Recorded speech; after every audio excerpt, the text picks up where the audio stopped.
must be our goal and our guide. And all that we strive for as a human family, dignity and hope, progress and prosperity, depends on peace. But peace depends on us.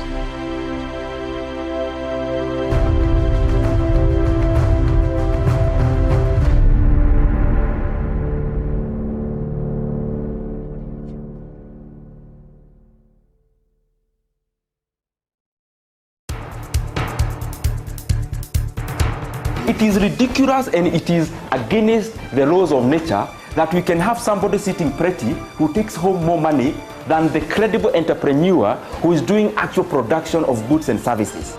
We always say it as it is.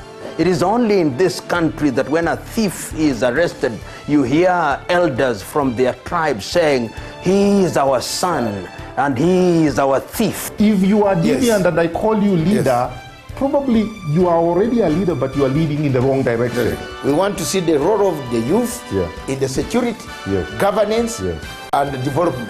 The youth that I meet and work with here, you know, we call them the millennials and X's and Y's, this and that. They don't necessarily want to live like their fathers and grandfathers, do business like their fathers and grandfathers. They're more independent, they're better educated, and they're the ones that are making everything move in this region.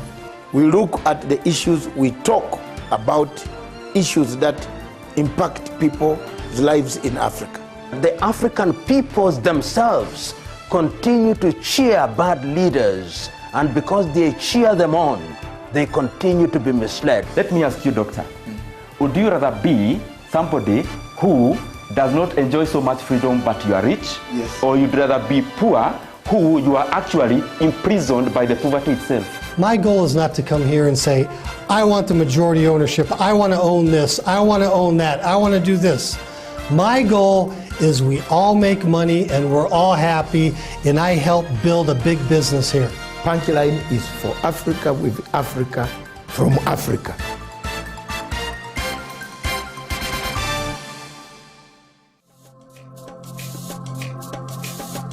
I will begin with a statement, a short statement on the topic.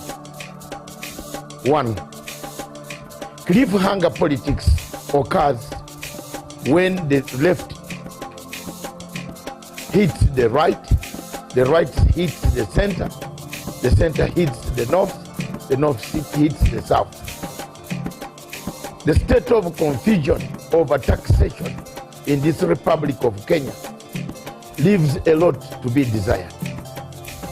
From 2013, the MPs that were in Parliament at that time passed a budget, recommended that budget, and said the 16% levy would come into effect in 2013.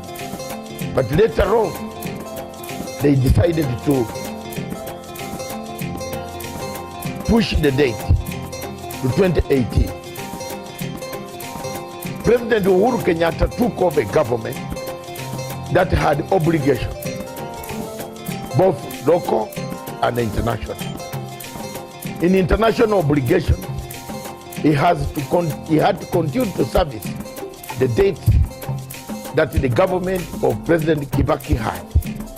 Of course, with the continuation of assembling and making sure that the Constitution of 2010 works effectively, the president had to embark on a budget that could see cementing the rule of law through constitutionalism, making sure that all the institutions of the world, that the world wants, are working and working in Kenya. It is therefore very important to understand the root causes of the current taxation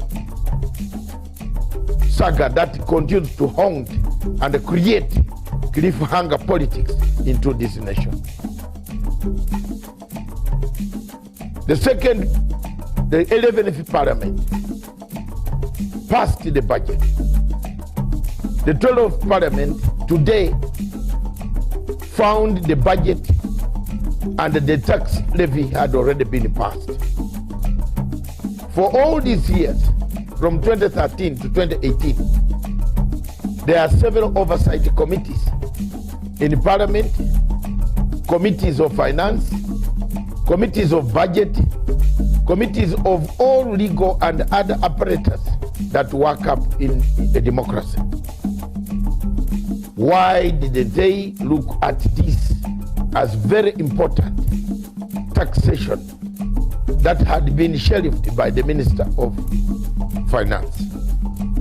It is therefore very prudent and very important for the people of this country to understand, and the rest of the world to understand, that the international obligations and the factors that run around international agencies that lend in money, that support our programs in Africa, they come with conditions that you must fulfill before the sustenance of such grants or loans or whatever help they are giving to the nations in Africa. It is very important, therefore, to learn that behind all this, there is what we call cliffhanger politics. The politics that seeks to victimize. The politics that seeks to push a person to the wall. The politics that seeks to cause a state of despondence where the masses could turn against the president of republic of any country in Africa. These factors could be coming from both internal and external forces that are hidden, that would like to collapse the systems and replace the systems with their own likings. It is therefore very important for the people of Africa to watch out for such maneuvers, such Machiavellian systems of operation. Machiavellian in the sense that they planted the story, they orchestrate the script, they write the script, they tell, they engineer, they sit down and discuss the formula on how to weaken a government.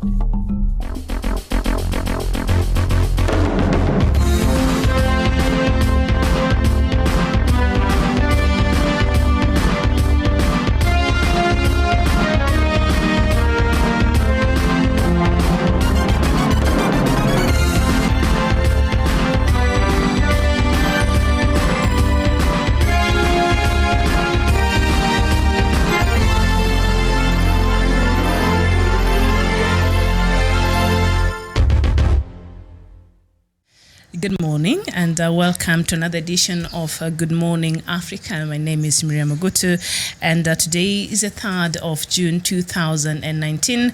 I hope you had a wonderful weekend. We did over here at Punchline Africa, and thank you so much. Even as we start another busy week, of course, it's on Monday, so I have a lot to catch you up with that happened over the weekend in terms of news that has been making headlines across Africa. And of course, there's one breaking story right now, and there have been protests in the streets of Khartoum since early morning, and they're still continuing, and I'll give you the latest with that. But first, also, there's a lot in Kenya's newspapers today, that the news that is making headlines, and the Daily Nation, as you can see.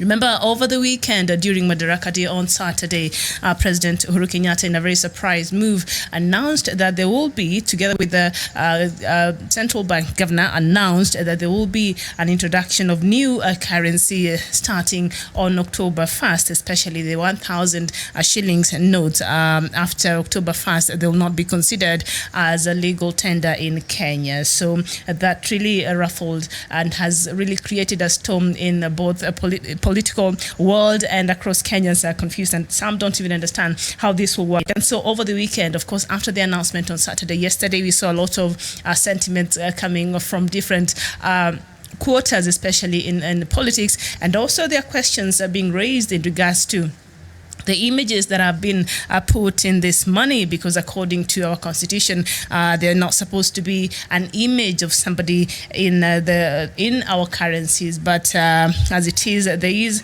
a statue of our founding father, Mzee Jomo Kenyatta, that is forming part of that, and some members of parliament or some section of politicians are feeling this contravenes what the constitution allows in terms of having to be constituted in a currency in this country. And so the Daily Nation, just a quick one before I get to what is making headlines across Africa, says, does Central Bank of Kenya Governor Patrick Njoroge or President Kenyatta have the power to demonetize a currency? Constitutional experts say no, which means that last Friday's directive is null.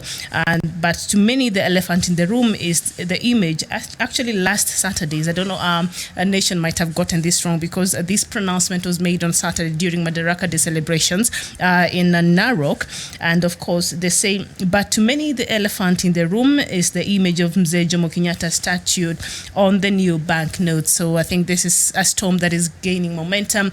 And, there are people who are opposed to even this introduction of the new currency. We saw many politicians sharing their sentiments about the same.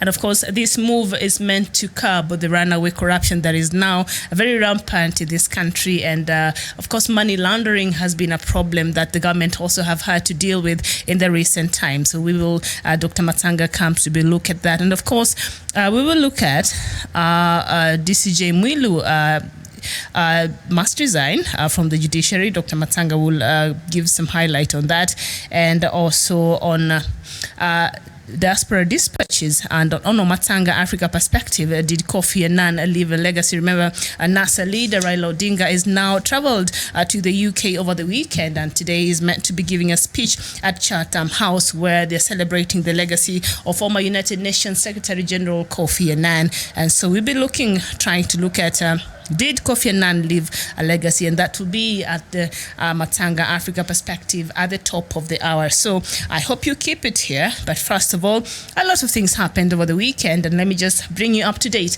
with the latest that has been happening in Africa this morning. Just a few minutes past 11 a.m., precisely about 15 minutes past 11 a.m. here in Nairobi. And thank you so much for joining.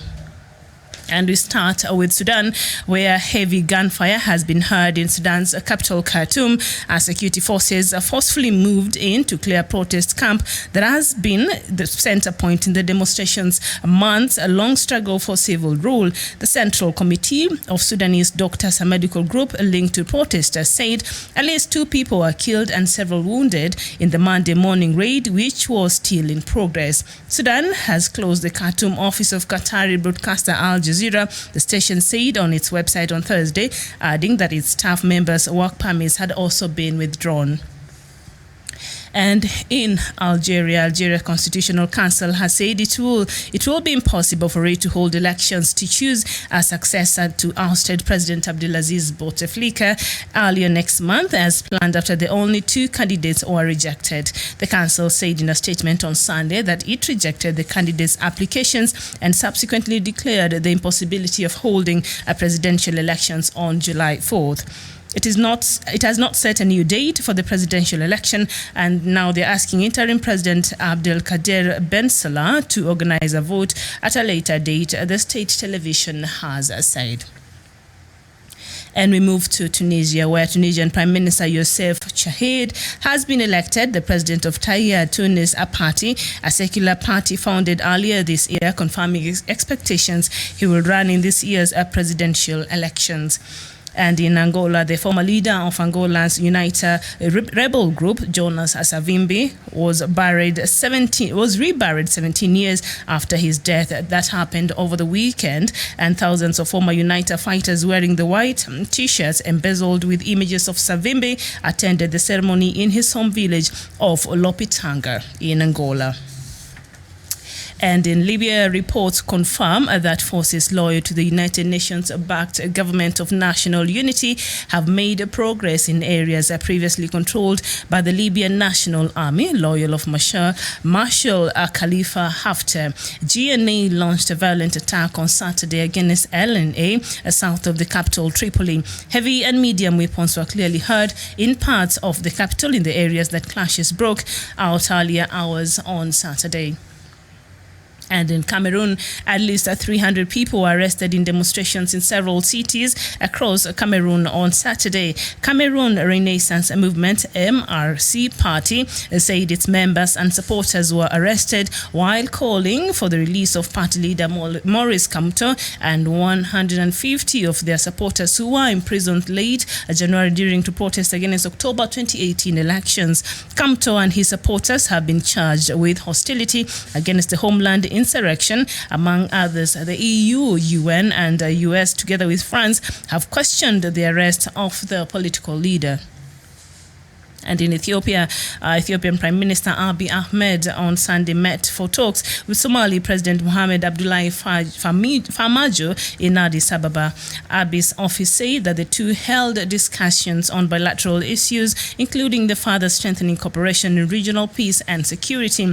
Relations between the two countries have received a greater boost in recent times, with visits by both leaders to respective countries.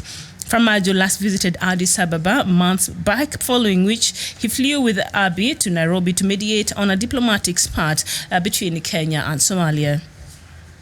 And in Botswana, former President Ian Khama has accused his chosen successor of becoming an autocrat and threatening the country's reputation as a beacon of stability in Africa. Khama last week quit the ruling Botswana Democratic Party in a culmination of a dramatic fallout with President Mokwetsi Masisi, who took office last year.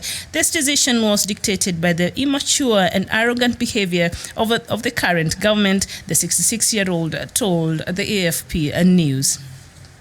And in Nigeria, Dangote Group from Nigeria has for the second year emerged as the most admired African brand of African continent origin by consumers ahead of the telecommunications giant MTN in a survey of 100 Africa best brands announced in Johannesburg over the weekend. And Mata, South Sudan, and the government has resumed oil production at Tor oil field in Ruweng State. The production was affected by the outbreak of violence in 2013. The area, with about 16 wells, is expected to produce between 5,000 to 45,000 barrels of crude oil per day.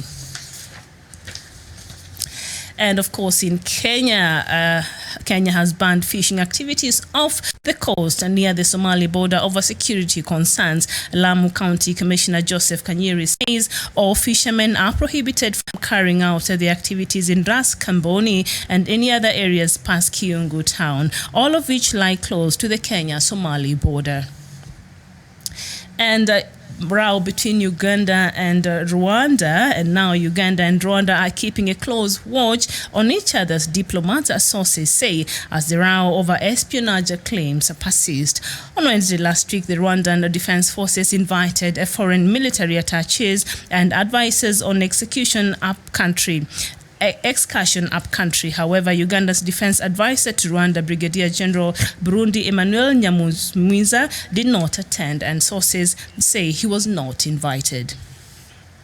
And in Uganda, the Uganda's People's Defense Forces, UPDF, have called for caution following a recent United Nations Security Council resolution ordering a drawdown of 1,000 troops from the African Union mission in Somalia, in short, AMISOM. On Friday, the Security Council adopted a resolution that requires AMISOM, a regional peacekeeping force in Somalia, to cut 1,000 troops from the 2,500-strong force, saying that Somali National Army should be prepared to take charge of the war-torn country.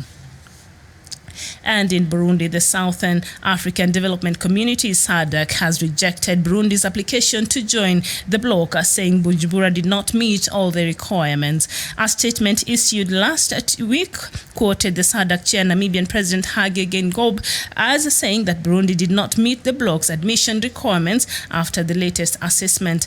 Burundi's internal political instability is blamed for this, as President Pierre Nkurunziza continues to face allegations of stifling democracy since he ran for a controversial third term in office in 2015. His administration has denied the allegations.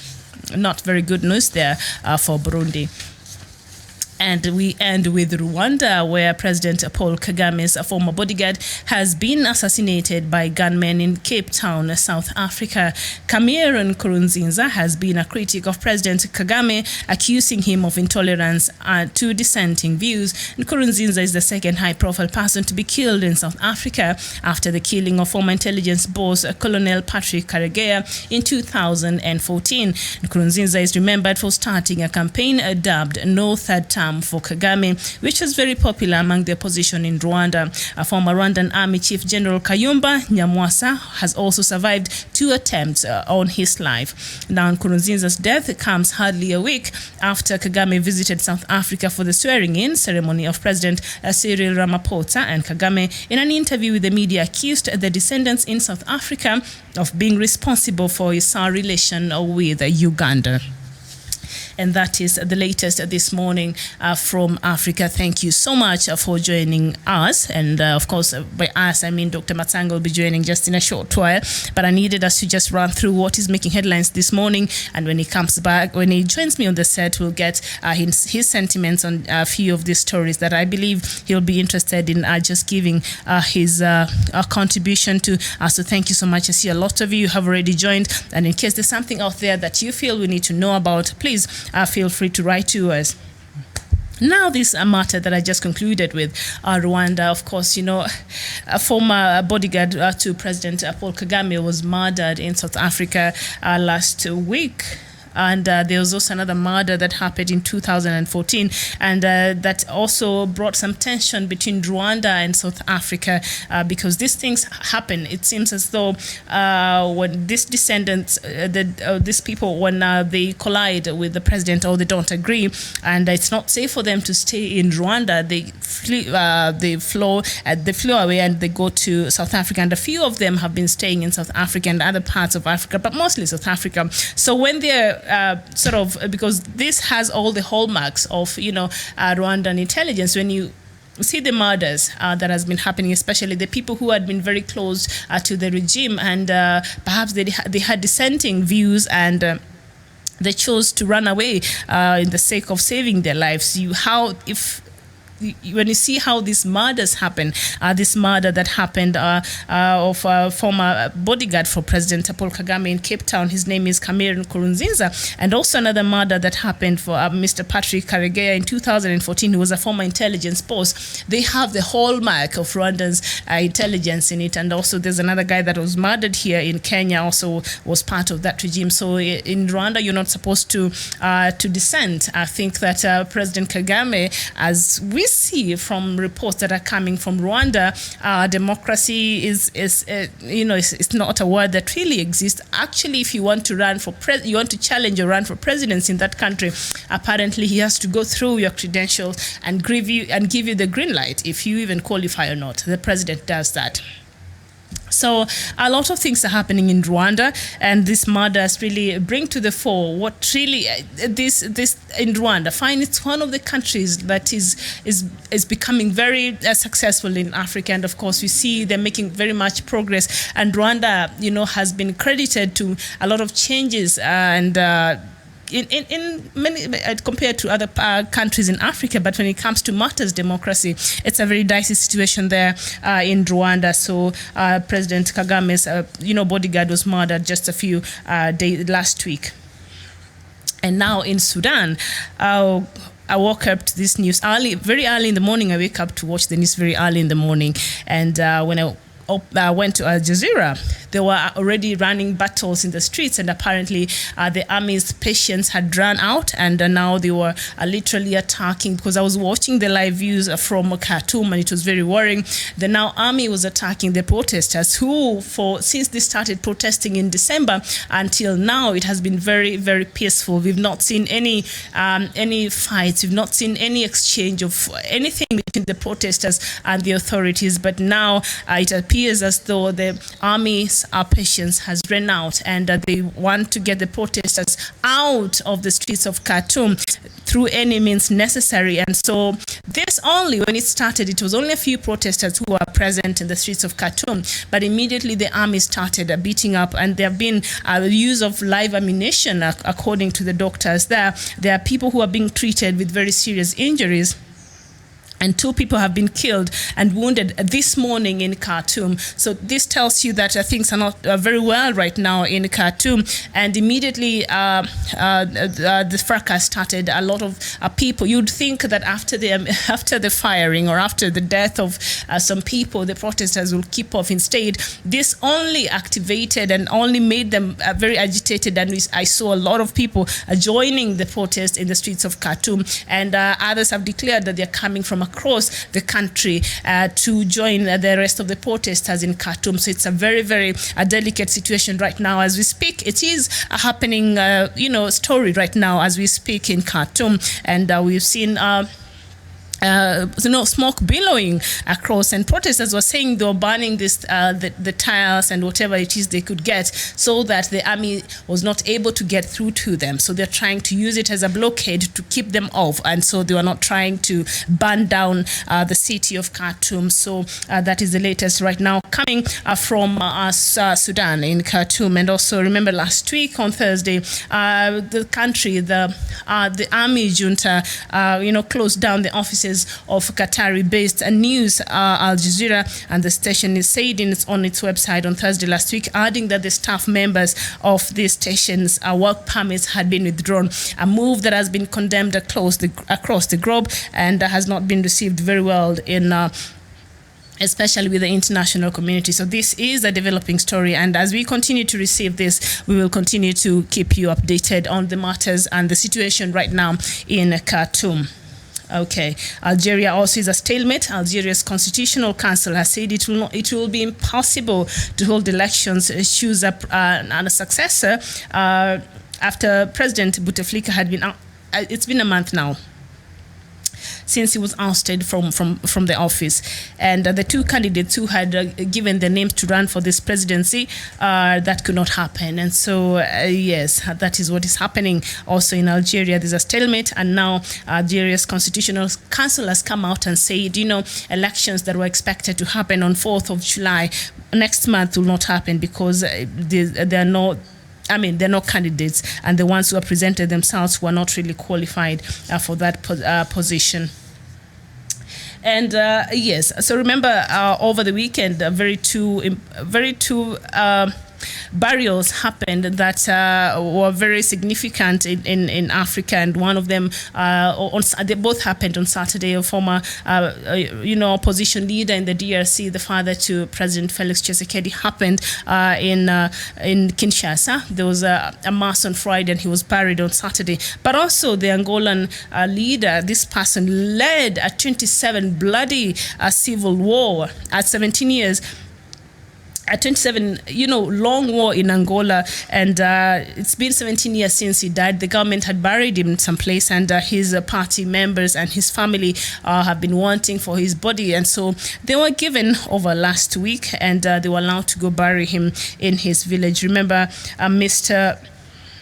Savimbi was responsible during that war. About 500,000 people died, during the 27-year conflict. And Angola was a Cold War battleground with the U.S. and apartheid South Africa backing United, that was led by Savimbi, while the governing MPLA received support from former Soviet Union and Cuba. You know how the U.S. and especially Russia, before Russia, Soviet Union, it's very interesting. So there was when President Eduardo dos Santos was in power. He had refused to give this body, but after his successor Yao Lorenzo came into power, he had an agreement with the Uniter party and also the family of Savimbi, and they were able to hand him the body. And after a long time of DNA tests to really be clear that to confirm his identity, because it was only bones, he was buried 17 years ago, they were able to agree, and the body was given to the family and the party, and they buried it on Saturday. So the former rebel leader was buried on Saturday. Mr. Savimbi, Jonas Savimbi, together with, that was in Angola, together with President Tshisekedi's father, also was buried 2 years after he died in Brussels. In Belgium, he was not able to be brought home because President Joseph Kabila were not in very good terms with the family and with the Tshisekedis. But after his son descended to power, 2 years later, he was able to bury his father. So these are very significant burials that happened over the weekend, the same day on Saturday. And of course, the war in Libya still continues. And yes, a lot of news, so much to talk about. So I will just, yes, something here. Just before I take a very short break for Dr. Matsanga to join, let's look at Burundi. And the SADC has rejected Burundi's application to join the bloc, saying Bujumbura did not meet all the requirements. Remember, Burundi wanted to join SADC, and now SADC has refused, has rejected its application. They're citing that Burundi still has very grave matters when it comes to human rights abuse and also democracy. And of course, remember Benjamin Mkapa in February stepped down as a facilitator for the inter-Burundi peace dialogue, saying that Burundi had not demonstrated sufficient commitment to the peace process. And so Benjamin Mkapa stepped down, and that was not received very well in the SADC bloc. Remember, he's the former president of Tanzania, and Tanzania is a member of SADC. And so Bujumbura also went ahead to have a referendum changing the presidential term limits and also extending the presidential tenure. And these are things that SADC has cited as reasons as to why Burundi cannot join that bloc. So I'll just take a very short break, and when I come back, Dr. Matsanga will join me, and we'll look at whatever is remaining and the topics that we have in line for you today on the show. So please don't go too far. Good Morning Africa. We'll be right back.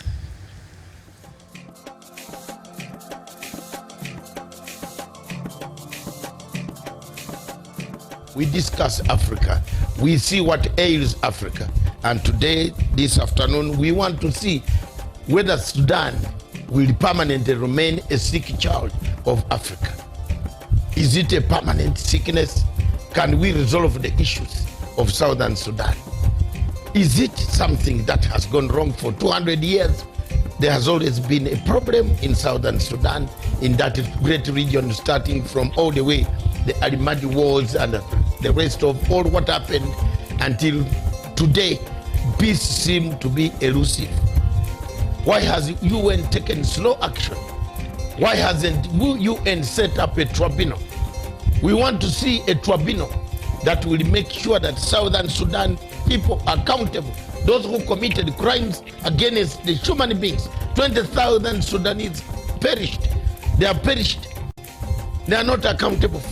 Nobody can account for them. And we cannot sit here, go on hammering peace agreements without mechanisms of accountability.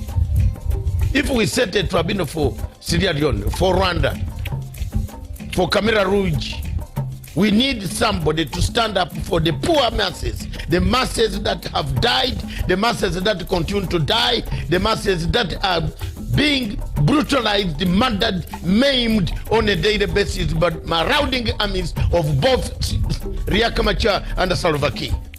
There must be an accountability. You are not going to sit here and tell people there is no accountability in Southern Sudan. There must be a tribunal. Why do we run to harass countries of Kenya, put ICC on Kenya, put ICC on this country, put ICC on Central African Republic? Why have we delayed on putting a tribunal for Southern Sudan to find out who is killing, who has been killing, how they have been killing people? Let me speak for the people in Southern Sudan, the women, the children who have not gone to school, the children who have no medicine, the children who have nothing, who have been running since 2013, and the war cannot end because of two people. Let them face the tribunal. I'm not going to keep quiet as a Pan-African to see Southern Sudan being maimed, being tortured, being cut, dismembered, and we keep quiet and watch people vote images of people, of malcontents singing to us in Uganda, in Kenya, in Ethiopia, in South Africa, telling us they have money. Let them face the international tribunal and tell the tribunal who gave them the guns, where they buying them, how they were killing people. Enough of is enough. Enough is enough for Africa. We have had enough. There is no need of that anymore. Enough is enough. And if people have died, they will not cry. We people who are left on planet Earth must cry for them. We must find justice for them. We must make sure that there are leaders who go on bragging on television stations all over the world, who are accountable. They must be behind bars.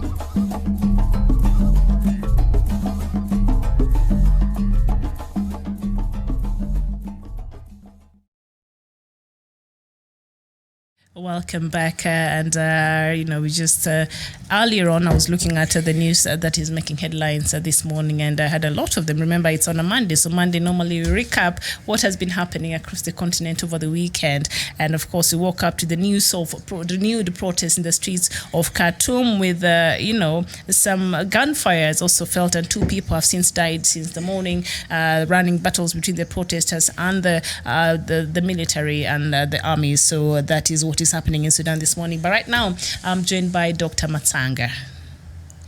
Dr. David Nyokorach Matsanga. Yes.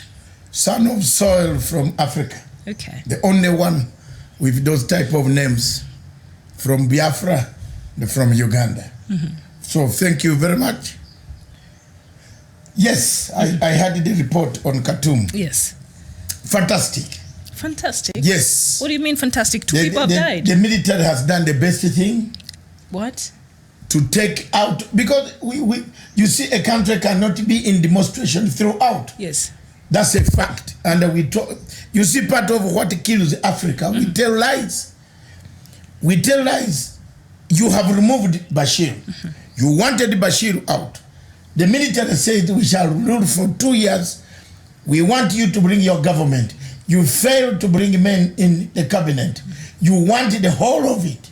The military has to preserve rule of law in Sudan. We don't want Sudan to go the way Libya went. Mm-hmm.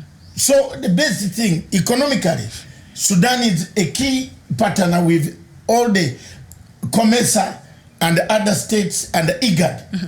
It is a pathway for the flights. All the flights leading down to southern part of Africa go through Khartoum. The airport is inconvenienced by the permanent demonstrators who are all stationed. Cancellation of flights into Khartoum has been the day you can't connect. And when you connect from Khartoum to go to Jemena, there is no straight flight from Khartoum from anywhere to any other position. Mm-hmm. So they have done the best to clear them out. Mm-hmm. Because, mark you, this is a military government that has taken over. Mm-hmm. And if you want to agree with them, you must agree with them. If not, then what do you want to do? You want to collapse the country. You want to collapse the state. The military has done the best to clear all those demonstrators from the streets. And now what the demonstrators has been saying is that this military council, they don't trust it very much because these are the same people who are committing atrocities towards them even during the reign of Omar al-Bashir. They are the same people, so they're saying, should they go at home and just be still and wait for them to do whatever it is they want to do, it might not be very different from when Omar al-Bashir was not in office. So what do you say to that? Well, are you going to They're kill? the same people. Look, are you going to kill everybody? Mr. Bashir has been in power for 30 years. People who were born when he took power are 30 years today. Let's kill them. Let's kill all of them then. It is like saying that everybody who was born when Museveni took power, when you take over power, you kill people. Not born. No, listen. The ones who worked. Even those who worked with Museveni, not all of them have got any problem. That's why I disagree with Besigye. My disagreement with Besigye is that type of stupidity as an African, that when you take over power, you must crush everybody Museveni worked with. What about we must crush Besigye first? Because he's the political commissioner of Museveni. He's the one who made the rules that killed most of Obote followers. We should not even sympathize with him. In fact, we could as well sympathize with Museveni versus Besigye. Because Besigye detained us, killed us, maimed us. We have scars.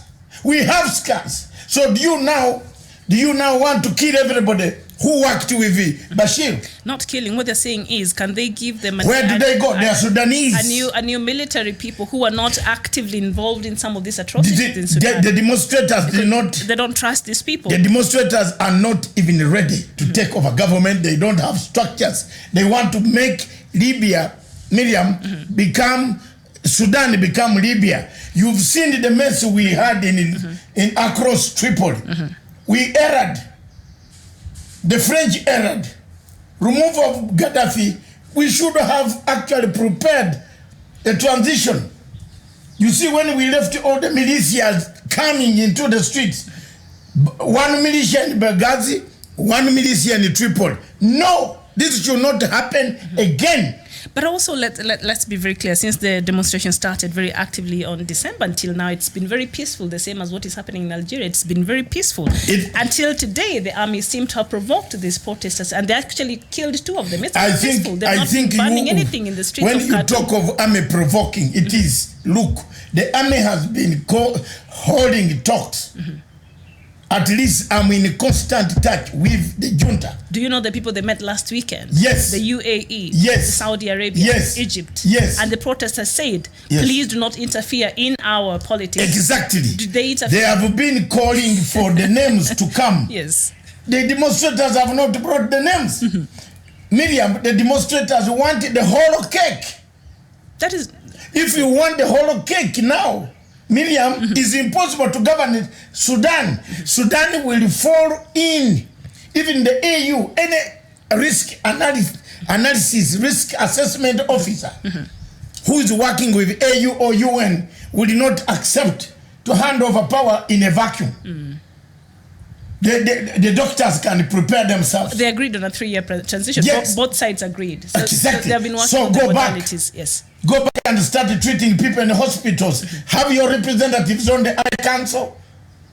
Tell the generals that no, we don't want that. We don't want the River Nile to reverse to go to Uganda. We want it to reverse to flow that way. We don't go on demonstrating. Useless. But will the attacks just make things worse, or will it serve That is anything? my friend Duglo, by the way, if you didn't know. So from today, that's the guy with the best uniform. Dagalo. So there is Duglo. So will the attacks make Arabic means Duglo? Yes, yes. Will the attacks make things worse, or will it solve anything? Because as now the chaos have erupted, which have not been there since the start of this protest in December. Let me tell you very seriously. Demonstrators equally have made mistakes. They have done a very good job. Bashir was a dictator. Bashir went down. What we need now is a government to function. What we need is every institution in the COMESA, in the IGAD, would like to see Khartoum coming back to participate. Khartoum is the pathway for all traffic coming into southern African parts and the Central Africa. If there is an emergency, where does the plane land? We have demonstrators who have barricaded airports. The airport cancellations are taking place in Khartoum. There is need now for real activities to happen in Khartoum than the nonsense that we see. They have achieved their aim. Mr. Bashir is not here. The military has given them 3 years. They will be given, make a constitution, a new constitution, delivered it, the military goes back. That military, whether you say it killed or it worked with Bashir, you can't take it anywhere. It is a Sudanese military. Unless you are making a new constitution to say now, the old people, get out. We, the doctors and the youth, sponsored by George Soros, come in. then that is up to the Sudanese. But Miriam, we cannot continue the way business as it is. There have been allegations that the military council actually had their own secret plans inside stepping over the agreements that they had with the protesters and the civil society, and they wanted actually to go ahead and form their own government and their own ruling in Sudan. There have been those rumors last week, it emerged. And also last week we saw the Army Council getting out a station like Al Jazeera that has been covering this protest very extensively and giving us news coming from South Sudan. Was this setting a stage to do what we're seeing this morning? What is that? The army. It is not. What they anticipating? It was coming this morning. It was coming. Miriam, on this show, I've been telling you, it is coming. And I told you, I did not hide. I've told you the army is making a mistake. They cannot allow demonstrators permanently on the streets of Khartoum. We need it to function. Khartoum is a center of business. Khartoum needs to work. Oil needs to be pumped from South Sudan to help Sudan. another sick child of Africa.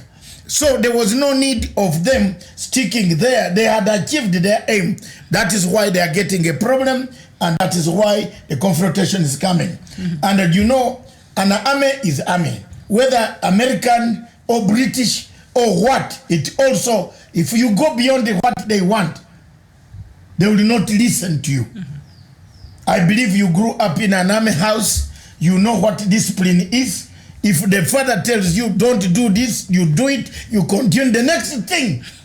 It doesn't matter whether it is a child, whether it's a mother, he will discipline you. He will put you in water to stay. He will not go to kill you, but they are disciplined. An army person is an army person. Whether British, American, they are all the same. Look at what they have done in Afghanistan. Is that not an army from a civilized country? Look at what they have done in Iraq. Is that not an army that went there? Look, an army is army. The only there is no army. Please, when you are taught one thing, I'm an army man by background. You are taught one thing, discipline. When I look at you for a long time and you continue to do the same thing, the next thing is to put you under arrest and a quarter guard. You go and spend time with military police, not with me. So these civilians had done a good job. They needed to go back. The doctors needed to start working, encouraging the Sudanese to keep the democracy. The army has not refused them to do their political parties. Political parties are not banned yet. All these are being brought in the council. There was no need. Another thing, Al Jazeera, they have done a very good job to close it. Close it. Al Jazeera brought chaos in Kenya 2007, and that boy called, there's a man there, very bad man. He's the one who brought the 2007, 2008, saying accelerating the deaths in it is people. Journalism has to be contained. The way they were reporting from there, I saw it. And I said in my heart, that lady and this man, you know him, the Somali guy, was not going to survive. And the reason behind their closure, Qatar and the UAE, you know the problem between the two. Yes. Yes. The Saudi and Qatar is funding, you see Qatar is funding who? The military. And that's why I think many Sudanese are feeling, no, this is not right. The Qatar is friendly. The military are acting after the orders of somebody from those countries. Yes, everybody acted. Even the demonstrators are acting on orders from Jamena. So now what will happen? Because if they keep attacking these demonstrators like this, at the end of the day, this might be a start of another civil war. Yes. That Africa will have to deal with. It's better the military controls it. And they might have the Africa? So-called sponsors might decide. My sister, which Africa? Which Africa? We've seen it happen. Which Africa? We've seen it happen. The AU, I hope you are not... I'm not saying about the AU. I'm not saying about the AU. They keep attacking the protesters. The AU is useless. These guys will arm themselves. Yes. Yes. They are aware. They are aware of that. They are aware. And they are ready for it. In fact, the army, it is only... Some of us who have said cooled down, other people have cooled them down. That Janjaweed guy, the tall one you see there, my Mr. Duglo, is not a joke. He would have taken over that place and there would be a military. Is there no military somewhere in Africa ruling? What is in Egypt? What is in Egypt? This man here, the so-called chairman of AU, is he not military? He's military. He took over. He brought Mubarak back. Mubarak is dying at home. So these demonstrators wanasema Sudanese are Sudanese. What are you going to do to them? They have worked, they have served their time. You are not going to kill all of them. Let me ask, were those doctors not injecting these men in hospital? They refused them. In fact, why didn't they get medicine and kill them in hospital? Ndio unakuja kwa demonstration that you don't want. Just say, we want you 3 years, it's a limit, go. Allow civilians. You see Sudan, Nimeri, after the collapse of Nimeri, Al-Mahdi, Prime Minister Al-Mahdi came swinging with turbans everywhere with those white things. Made another mistake. Who brought Bashir? Who brought Bashir? It's the civilians. Bashir came in after Al-Mahdi failed. He overstayed his visit. Yes. Paul Kagi is saying Saudi Arabia, UAE, and Qatar and Egypt are behind the crisis in Sudan. Dr. David, Sudan army are not involved in the shooting civilians in Khartoum. Exactly. That is according to Paul Kagi. But reports, Paul, have shown that the army actually shot people. Now, Agot, I think you mentioned there are not only 2, the number has escalated, and it's about 8 people, protesters, that have since died since early in the morning today. The abrupt chaos that happened when the army was trying to get the protesters out of the streets using force early in the morning. So it's a correct picture. We shall cross over to Khartoum later on in the afternoon, subsequent news bulletins. Let's run up the rest of the program. There are other things that you talked about. Yeah, Sudan. Sudan. Not Sudan, but Burundi. Sadak Burundi, yes. I told you. Sadak has refused them. Am I a prophet? I told you they will not get there. Go work on your democracy and come back. How do you? Are they scared to just have another? No, they can't. In the bloc. They can't. Nkurunziza seems to be heading. Do you know what is going to happen in East Africa again? Now you have seen. Have you seen Burundi being blocked? The East African states will block Museveni. It's possible. I have been telling you that the people handling President Museveni's PR better listen to us. This case, if it goes to the East African Court of Justice, the court will make a ruling, will set up a ruling. When President Museveni wants to become the president of East African Confederation, walai, hawezi kupita. Mtu kutoka like Wamutata who goes to court because chicken has eaten his maize, he will go. He's in court today, you know. He's in court. Useless. You know what? If you have read English language, what is an image, a statue, a portrait? What is it? A picture. What is it? You cannot name International Conference Center without that portrait. It's not a portrait. It's a statute. So if you are drawing the entire International Conference Center, you better remove the entire International Conference Center. We go to another thing if you want. But there is no way, that's not a portrait. That's part of the design of International Conference Center. And I am coming to that. Please, can I touch that in a heavy way? There are lawyers in this country that I have no respect for. One of them, the one I paid rent when his things were going to be auctioned, and that is Mr. James Orengo. Let him listen to me and watch. My lips. You have never paid back my money, $3,000. Never. But you went to the stadium in Uhuru Park and called me, a foreigner here. Thank you. Orengo is not worth it. Orengo is killing Raila's dream everywhere. Orengo still has Raila's problem. Yeah, you know, he has Raila, he's a Brutus in Raila's camp. And I tell the truth, Orengo has been nursing, and you know, anything that Raila does good, Orengo is, and until he's consulted, he's never happy. And it is going to play back in ODM politics. We see the people lining up, the Riada MP, Sifuna, Orengo, against the former prime minister. This is going to happen. A Brutus within Raila's backyard. When it came to Justice Mwilu, where did Orengo go? Orengo was in court, smiling in front there. We are trying to fight corruption. Kenya is fighting corruption. Orengo made a statement as if he never went to exile. When Moi was going to kill Orengo, we in Uganda, with Obote, we gave him asylum. And he made a statement in a whole park, 5 million ODM people were going to reach me. I was fatwa. Walinipatia fatwa. There were certain places in Kenya I could not walk because of a friend whom you helped. But God is there.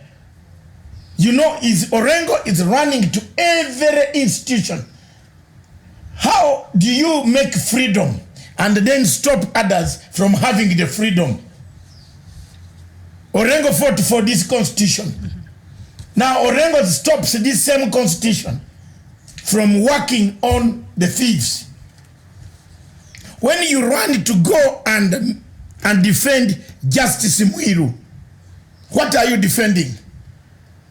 What are you defending? We are not talking about Justice Mwilu is purely a criminal matter.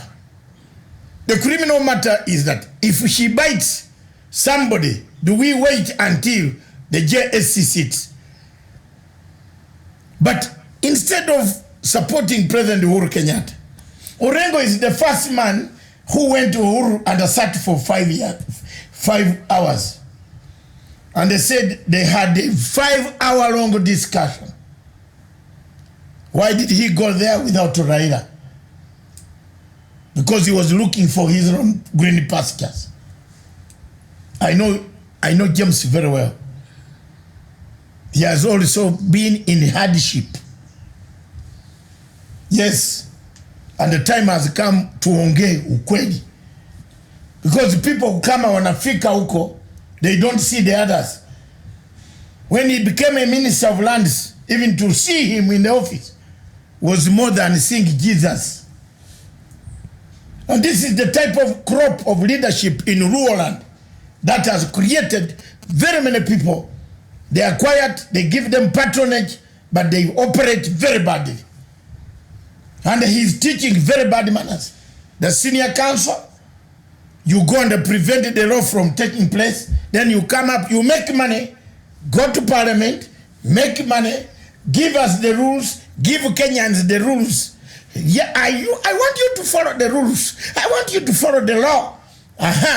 When Kenyans say the notes are out, I swear on this one, these notes, whether they are bad or good, Miriam, there is no Kenyan who is not happy. That's one thing I want to make it clear. Whether the notes are shapeless or sheepless or downward or useless, everybody is happy. Most Kenyans are saying, and please, I have been listening to the program since Saturday. Kitale, Mombasa, everybody say, yeah. Because the other method of kamata on Friday was becoming personal. You get the point? Political, personal. So let's go to the systems. The systems have broken down. Now we are talking. Their strategies are working. If the kamata is being bulldozed, go to the system. You go with your 100,000 million, tell the bank manager, and that bank, it is computerized every evening. That Njoroge who has he has a house, he sleeps in a car, he doesn't have a mansion. Analala kwa Range Rover yake. With his computer, Mr. Njoroge will sit somewhere, Miriam, and say, hey, Family Bank, today, Matsanga banked 20 million. Flag that. The CID and the ESC, watakuwa on the gate. We want to know the source of the money. So who is not happy? Wamutata has gained popularity because he was being given judgments by the judges. Everybody knows. One of these days, when you start investigating Wamutata, you see, they will get Wamutata will cry. You know, Wamutata was my workman in AU for ICC when we were arrested with CDs at Ethiopia. Wamutata passed through, he left me arrested with CDs.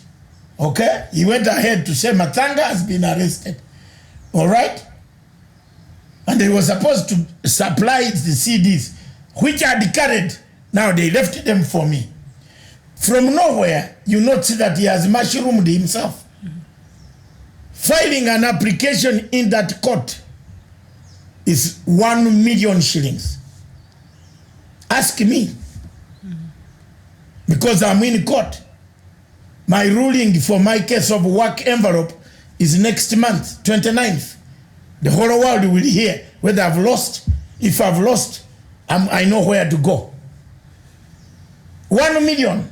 Now, if you tell me Wamutata has 1 million every time to slaughter, there must be somebody fixing.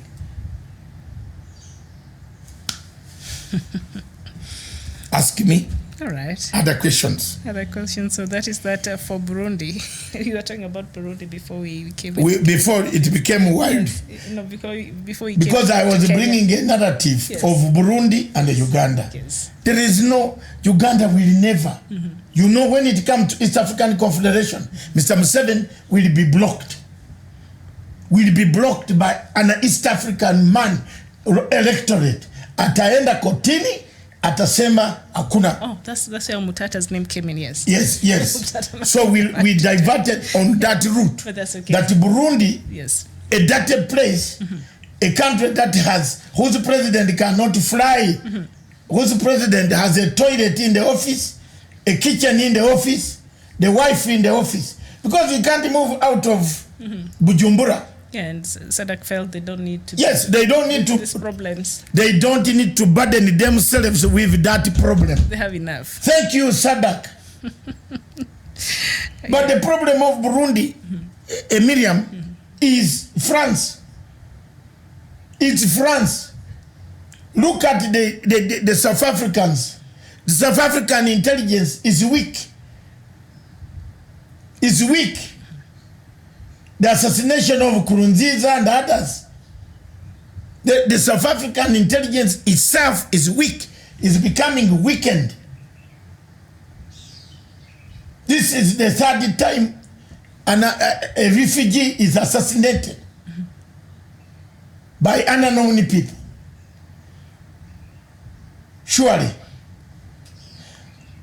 these systems in Africa don't run. When you see a man of that nature moving towards your country for celebrations, also heighten your gear. Because it happened a week yes, after he visited, he attended the celebrations, the inauguration. My friends in South African intelligence, they seem not to know these men in East Africa are guerrilla leaders. These are so you better, if the only person who knows them better is this mouth.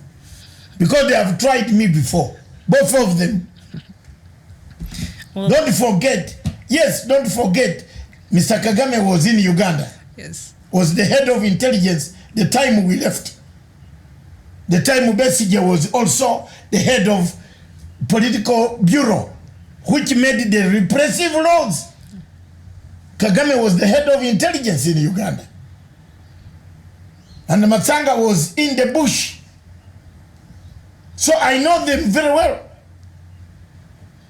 That's why I don't even in my mouth, I don't want to talk about some names.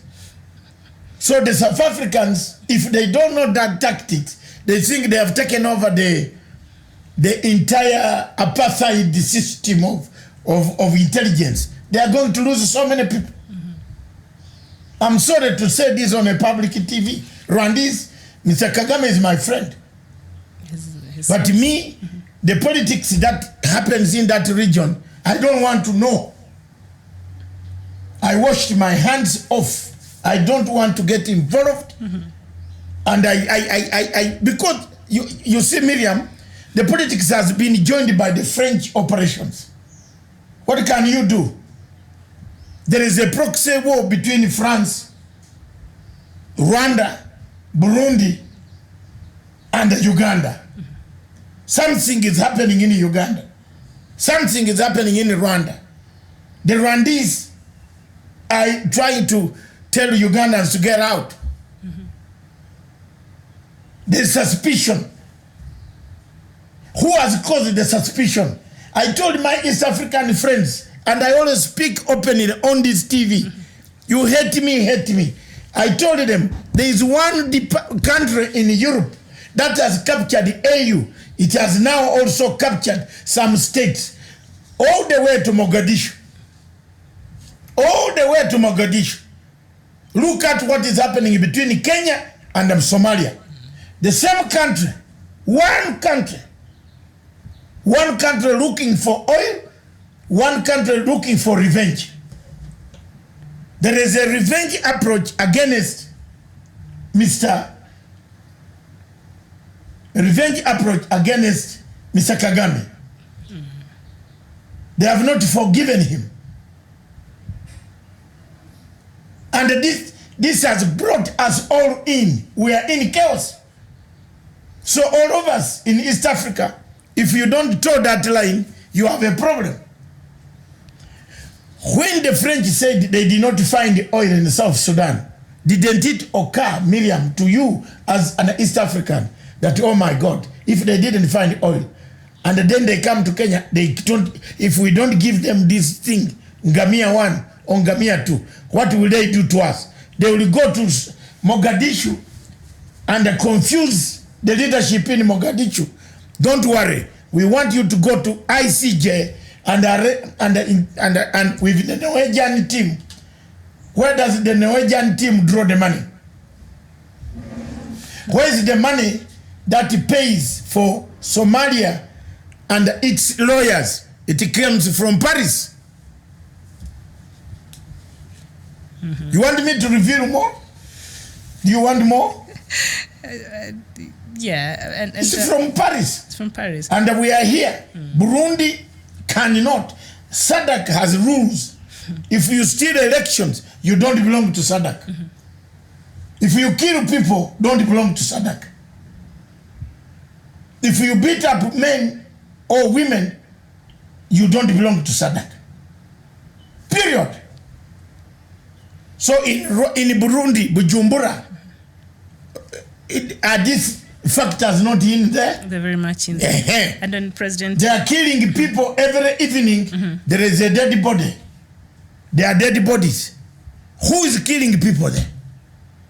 Who? SADC cannot accept.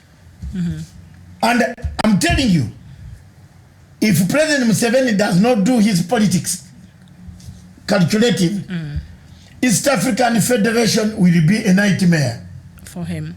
Mr. Mabilizi has taken the case to East African Court of Justice in Arusha. The ruling, you can call it, you can laugh today, but the ruling is very symbolic, but it will work, produce results. When President Museveni wants to become the first chairperson, the first president of the East African community, that is when the rule will be invoked. 200 Wamutatas will be in this court. Yes. Another 200 Tanzanians will be in court. Ugandans will be in court, saying we can't accept. So my president will lose the slot. He doesn't see that. And you know, his handlers don't see that. President Museveni is sticking on this power in Kampala. For people who don't know, it's because he wants that 2020, when the commission is set up, the common market protocol, everything customs, whether 3 countries or 4 countries, he rules them. He becomes the first chairman. It's significant historically. He's the eldest leader amongst the leaders present here. He's the eldest. He is. And therefore, Uhuru will step back, Magufuli will step back, and of course Rwanda will step back, because one is a teacher. There is a teacher and a student. Sorry, the relationship between the teacher and the student, Miriam, has gone sour. It's very sour. And Kagame, in an interview when he was in the attending President Ramaphosa's inauguration in South Africa, said he accused the dissidents in South Africa of being responsible for his sour relationship with Uganda. And then after that, that guy was murdered. So he's saying the people responsible for his problems with Uganda. What does it mean by that? I know you want to run away from my good sister, can you look at me again? I'm trying to run away Let's just from the name. But what do you think he said he means by that? That's why I told you South African intelligence is very poor. They need to incorporate men who know what these men mean. Otherwise, they are going to lose many people. Imagine somebody kills someone in another country. No, in a hotel which has got many people. And for 3 days, a signboard was put on the door. Don't disturb. So the killers must have gone already. In fact, I've arrived and showered and relaxed and eaten food 3 days before you discover the body of someone, of Kariagera. Yes. You tell me. Patrick, yes. Patrick went down. A great guy. A friend of mine I knew when they were in the bushes. It's not a simple thing. They use all tactics, including the beauty. The beauty, those eyes, that bring problem to every man. Okay. All right. So one of our viewers here has been really persistent with this question since Friday, and he's asking Dr. David Matsanga. My question to you is, what do you think about our president, South Sudan, South Sudan, asking for his own kids to be citizens of Kenya instead of being national citizen of South Sudanese when he is president of South Sudan? So they were confused with I think, was it a joke or what, that President Kiir made during the prayer meeting in Nairobi, and he said one of his children, or is it 2 of them, were born in Kenya, so they actually he was asking President Uhuru Kenyatta. They are Kenyan nationals. Yes. They should be given. It's bothering some South Sudanese here. Why should they bother? The South Sudanese also asking, where is he staying? He might be staying abroad. Dual nationalities everywhere. So he is lauding for his children because he has also properties here.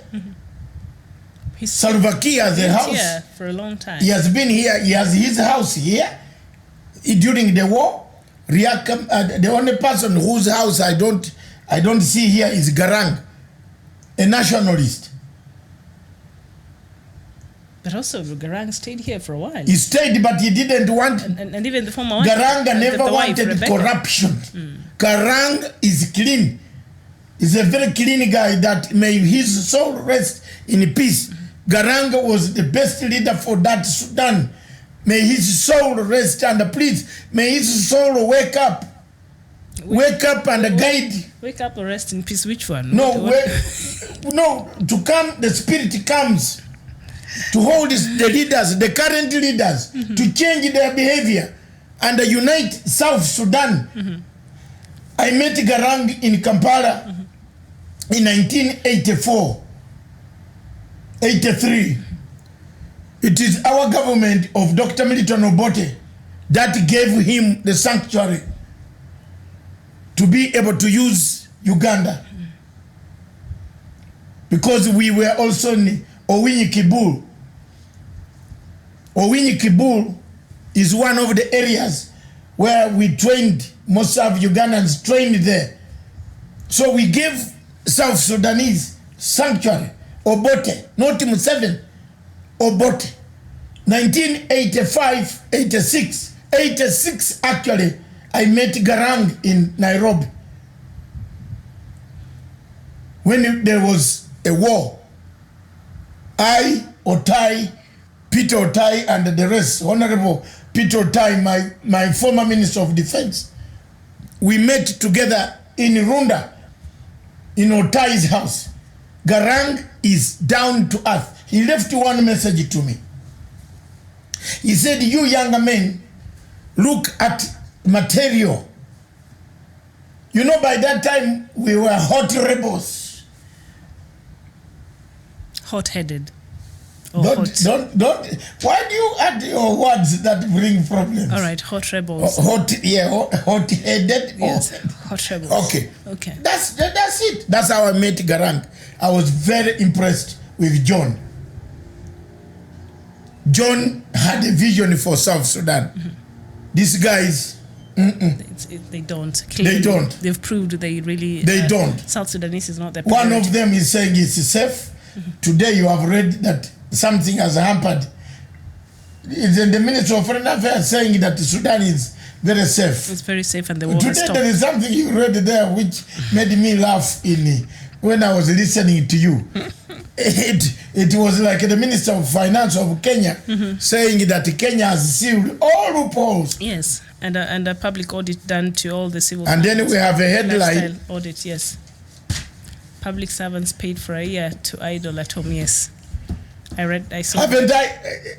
Do you need me to call on the president again? He's your friend. We have been telling the president, civil servants. If I liked what Honorable Kuria said this morning. Oh, which Kuria? Moses, although I don't like him. I'm shocked. You like? What did he say that? No, I don't like him because when he got money, he became different. Okay. Kuria said he cannot employ any member of cabinet in a kiosk. Why is that? Because they can't deliver. They will not be able to account for milk. That is true. That's true. A lot of them. I also agree. So for once we get to agree. I've said the whole of cabinet, the entire cabinet, and the entire membership of the parastatal leadership of this country. The next phrase that President Uhuru should do is to freeze them out. He's fighting corruption now in the right direction. This thing of money has brought back his image. If it works, we are gonna nab so many people. And the police has now increased several volunteers. Yesterday a driver was arrested. Yes, 1 million several volunteers. shillings. Several. Samburu, of course. He was now going to hide. He could not account for it. Yeah. What was the money for? Did the governor give you to go and hide? We don't know. Because you just don't walk around with 1 million Kenya shillings. I mean, so yeah, well. Another question? Another question. I heard something about Uganda. Yes. Something's happening in Uganda and between Uganda and Rwanda, I think, the problem in the border, and also United Nations, Uganda, the AMISOM, the UN has said that 1,000 troops should be pulled out. Have you seen the problem? And now they're saying that Somali National Army should be prepared to take charge of the war-torn country. Is everybody giving up on Somali now? Or who is instigating this? My dear sister Miriam, with due respect, yes, the same power on the United Nations Security Council is France. There is nobody who wants that conflict to be over. How do you say you decrease the army when even Somalis themselves Yes. cannot, we are not able to contain Al-Shabaab.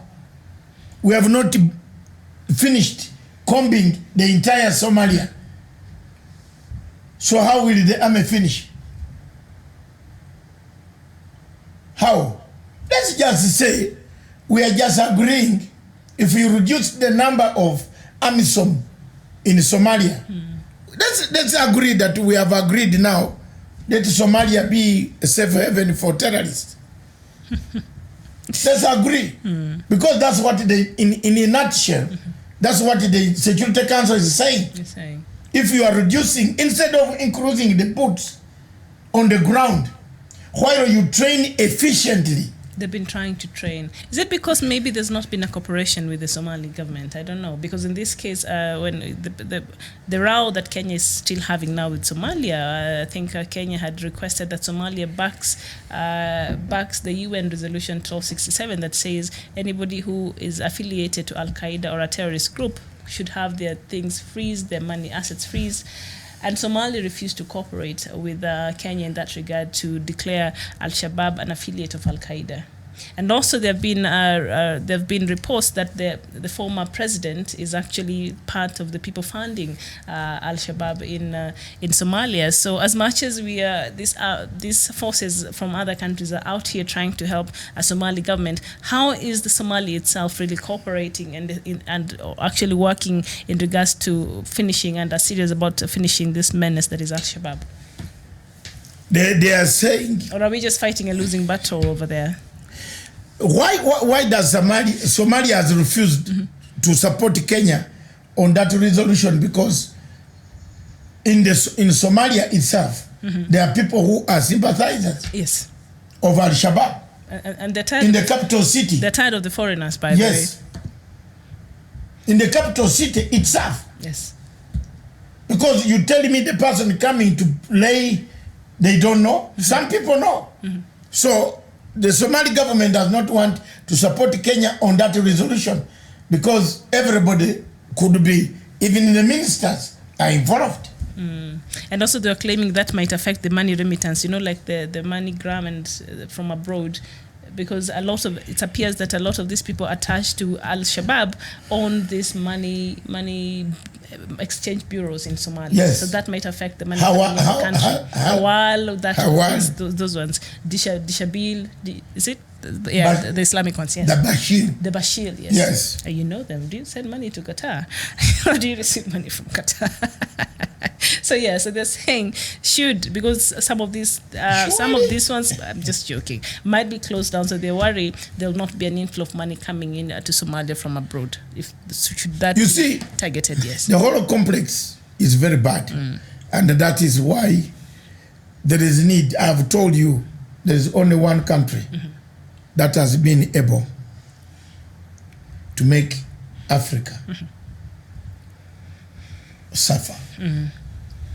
And if people think I'm telling a lie, let them wait. That's all I can conclude. And as we wait now, let's just get to the heart of it. Deputy Chief Justice Mwilu, she resigned from the Judiciary. She was acquitted last week? She survived. Should she resign from the Judiciary of Kenya? Yes. Why? She's tainted. She's tainted. The whole information was in the public. What confidence has this woman got surely to be in the judiciary? The information everybody knows. She stole letterheads. She used the letterheads to ask for a loan. It is in the public domain. She doesn't have the confidence of sentencing even a fly. The best thing that Mwilu can do, if I were her, was just, to save my children, my husbands, and everybody who has been near me. What do you mean, my husband? I don't know how many she has. I am not aware. But why are you saying? I'm not a family member. I'm talking of husband. Yes. Not because the whole thing was out. Yes. Yeah, they wrote it out. Didn't you see it? From the information that we gathered in the social media, Social media. She does social media, the media itself. Yes. She's a multiple access unit. You can't say that. She was. She's now married legally to Mr. Wako, and I don't know whether they are still together. I'm honest. She can sue you for defamation, you know that. I am not defaming. Why didn't she sue those who have not insulted her? I am saying this is the information in the public domain. That can pass as slander. No. She had several husbands. It's not even legal in Kenya. It is legal in Kenya. You can have several wives, not a husband. Yeah, but if men can have because the law is chauvinistic. Let me be very honest. You know what? I'm out of that conversation. If the law listen from here allows men to marry so many women, yes, why doesn't the law also allow women? Because it's not possible. Yes. It's not. So for me, I don't know much. Yes. But I'm only saying. You seem to know so much.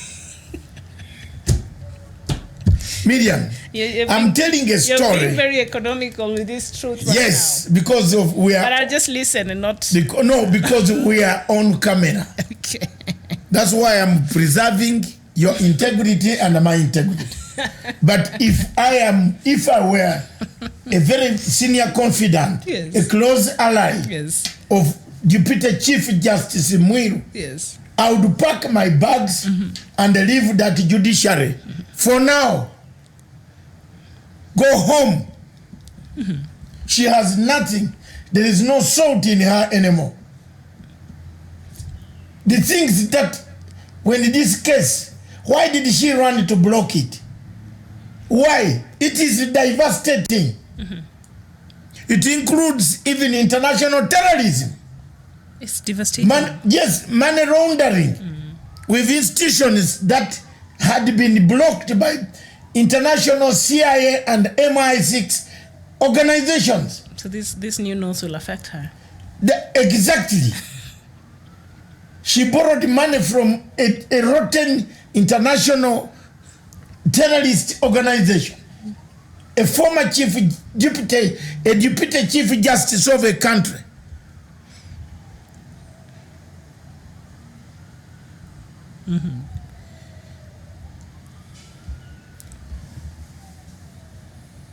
So she should have resigned, but she felt she needed to defend her name, her good name, for that. And she did that. That's why she didn't find the need to resign. Yeah, there had been calls before. You can even. There are so many ways that you can make your name come back. Like one of the ways that you can make your name come back is through resignation. You resign and go quietly. Honestly, you don't need. Like the way the former DCJ did, resigned. And you see, you don't need to go through all that thing of JS, Judicial Service Commission. People bring your children are in dormitory in the schools, listening to mom being told that on this day telephone call was made. A boyfriend, another boyfriend made a telephone call, another one. This, didn't you see Justice Tanui on this tribunal? It was, you saw Justice Tanui on the tribunal. They traced even in the money. You know, they even drew the map. Yes. How the driver moved. Forensic investigation. Yes. Yes. Mama, I can't. So she should save herself that shit. Yes. Save yourself this trauma. Traumatic, go and do some farming. They give you 80 to 200 million. Not everybody wants to farm. Look, no, she's mature. She can even open up a boutique. Not a boutique, a law firm. This is not to stop her from practicing law. Oh, yes. Is Baraza not working? Is she? Baraza is working. She went back to Dr. Baraza is working. Private practice. Because she went to school. But this one didn't even go to school. She can't pronounce some English. She went to school. No English words can fail. Mother tongue, I mean, influence. Mine is better. What did you want to say? You know what? I am Ugandan accent, but I have no problem with English. She went to school. I have Ugandan accent, but the Deputy Chief Justice does not have English. She can't read even the notes in court. She read that ruling during because of a woman. You are a woman, and you are also taking sides. But the truth is, we also have to be objective. Yeah, but the truth is that don't take sides. She went to school, though. We have to agree on Which that. school? And which school? Law school. How can you go to school and fail to pronounce those words? How did you pass your interview? The people who cannot. No, how did you pass the exam of law? But fluent English doesn't qualify you to be No, educated. I am not saying so, but you needed to write it. You need to write it. The best minds sometimes are not very good in speaking. That is correct. Yes. But she doesn't have one either. I give up. She doesn't. She does not. This week is her. And that's it. If she has some sense of humor. Humor. She does have some sense of humor. Yes. Or you meant some sense of dignity. Dignity. Okay. If she has a sense of dignity, let her just walk. Because soon somebody will make an application that she wanted to rape him. What are you talking about? Yes. Who is this somebody? Don't worry. The names are going to come. Rape case is not only women. I asked you this thing yesterday, and you didn't put it in perspective. I asked you, do women rape men? They do, and I said yes. Yes. They do. So let's go on that scenario. You will see. Okay. This is Kenya. As we were on live television, breaking news came. The East African Assembly MP Simon Bugwa files a petition in court seeking to block Central Bank of Kenya from distributing new currency notes that were unveiled on 1st June terms. The move as unconstitutional. Is one of those wrongdoers. Simon Bugwa. Yes, so we can't be Simon. We are not shocked, but the notes will circulate. Could somebody get shocked about Simon Bugwa? Okay, so he's also going to court to block. He has gone. He's already there. He's in court. He's in court. He has filed. So why is he the same? Is he having a problem with the imaging, or what is it? It doesn't matter. We shall continue to search. We are not circulating in the notes. We are simply. Not yet, yes. This is you know, some people who have gone to little school like Simon, who ran the school from a mechanic, from a workshop of his cars. When you know how to sell cars. Don't also try. You know, they have said 4 months. They have not stopped circulation now. So there is no court that will give you an order. Yes. The court cannot. If the court brings in that the president of this country. Are they going to get an anticipatory order to stop? No, this is a real order that he wants the court to bar. The Bank of Kenya, Central Bank of Kenya has said by October. Yes. By October. October 1st. It hasn't said now. The money is not in circulation today, not yet. Not yet. Just a specimen. So no court can give you an order. So Simon is empty up here. Okay. He's trying to impress somebody, then get a bit of payment. Okay. He was a member of parliament of where before? Kamukunji? Kamukunji. Okay. So when you look at the type of things happening here, the type of, I told you, it is very shameful. It's very shameful. Things are happening in this country that are very shameful. Look at the video of Pasaris. Have you listened to it? So we have, it's this leadership in this. Pedal back. Yes. So what is wrong with it? It's this leadership. But yesterday you seem to have been okay with it. I was not okay with her behavior. What behavior? But I'm not also equally okay with people. But on Madaraka Day, really, No. there's nothing she did that was out of order. She was very respectful, I believe. It is Governor Sonko. We cannot blame both sides on this one. Governor Sonko was wrong, period. And we cannot justify such behavior, especially from a leader who is supposed to... I can't even talk about it. While we are on air again, the central bank governor, Mr. Patrick Njoroge, says he followed the law. It's just addressed a press conference. Yes, he was having a press conference a while ago. New notes, and he inquired. So, Wamutata, sijui Simon, sijui Otiende Omoro, Orengo. I think that's why we have the courts. You can go there, then the court can make it clear for you. I don't think it's wrong. Our democracy allows. Yeah, that's okay. They can enjoy limelight. Yes. In limelight. Let them go, and then the court will give an interpretation. The man said he followed the law. Yes.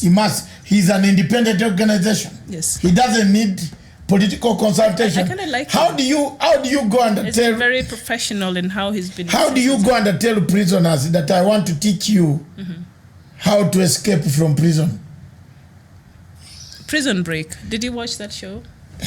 Ma'am, I'm asking you. Prison Break. Can you train prisoners Prison Break. how to get out of prison? Which governor of a prison can go and tell us the amount of money he's going to print and how he's going to print it? If you do public participation on money, Yes. people will also do public participation on how to steal it and make it. Yes. Central bank is like closer to the grave because you are never together. There's nobody who is buried with his husband or wife. Or children. However much you love each other Yes. True. and walk with each one carrying each one on the head. Somebody has even drawn pictures of tattoos Not of the the head. boy, of the the girlfriend head. Yes. on back, Yes. on the back and the chest. Yes. Yes. That is how they want to express love. There's nothing wrong with that. Unaffiliated. I don't know where my program went to. Your program died with near CBK. You said CBK is near the grave. Yes. Filter. Unaffiliated. It's closer. So thank Yes. Justice, Deputy Justice Philemonia, is it? Philemona. Philemona. Philemona. Philly, can we do change? Philemona. Philly, No. Lady. The Deputy Chief Justice, Miss Mwilu. The Deputy Chief Philemona. Justice, Lady Mwilu. Yes. Very good. Yes, that thing is not coming. Yes. Deputy Justice Lady Mwilu, please, just do a favor. Bitu imekuwa mbaya. Ondoka. Mama yangu, watu watakupiga matopi. Nilikaa pale fulani jana, niliona wanaandika matopi. Inakuja. Ulikaa wapi hapo? Pale fulani usiku. Sindio mimi natembeanga usiku. Kwa nini unatembea usiku? Yes. Sina kitu ya kufanya nyumbani. Wewe najua Miriam unataka kuleta shida hapa. Mavurugano. Unataka nikae nyumbani nifanye nini? Jameni. Tifanye nyumbani nafanye nini? Sidiane nitembea kwa watu. Sorry for us turning into Swahili to our viewers. She's all the time tackling me. Okay. But now I turn to Swahili to convince her. Philemona, a Lady Mwilu. Hey, matopi sasa hiyo utapa kweli in public. And these things in Kenya, they bring cameras and they bring you there. Yes. It's a public hearing. Open court. We hear, you are the one who hears Swahili. It is when? Is it even Idi Mubarak? Mubarak, is it Wednesday or Thursday? I don't know. When the moon will be That is, says what? Maandalizi ya Idi. Mandalizi means what? Preparations. Preparations. For the I think it is Wednesday. Yes. This thing of also sighting Jumatano, that's Wednesday, yes. Jumatano, Wednesday, sighting the moon. So, I also sat out in my balcony to see the moon. So Wednesday is a public holiday? No, around 5 there, I was working. 4. 4, I'm asleep. Yeah, but all the time check on the boss. I fall asleep. I'm enjoying. I love my sleep so much. That's why I don't go out. I love my sleep. Me and my bed, we are very tight, in short. That's what I'm trying to tell you. But anyway, look at here. Maize stock can only last for 3 weeks. Mila says stock's running out, but Agriculture CS Kiunjuri disapproves fresh imports. But what is wrong with the agriculture? Kiunjuri is one of the people I wonder why I don't know. Dr. Matsanga ever witty. My God, what have I done? Witty means what?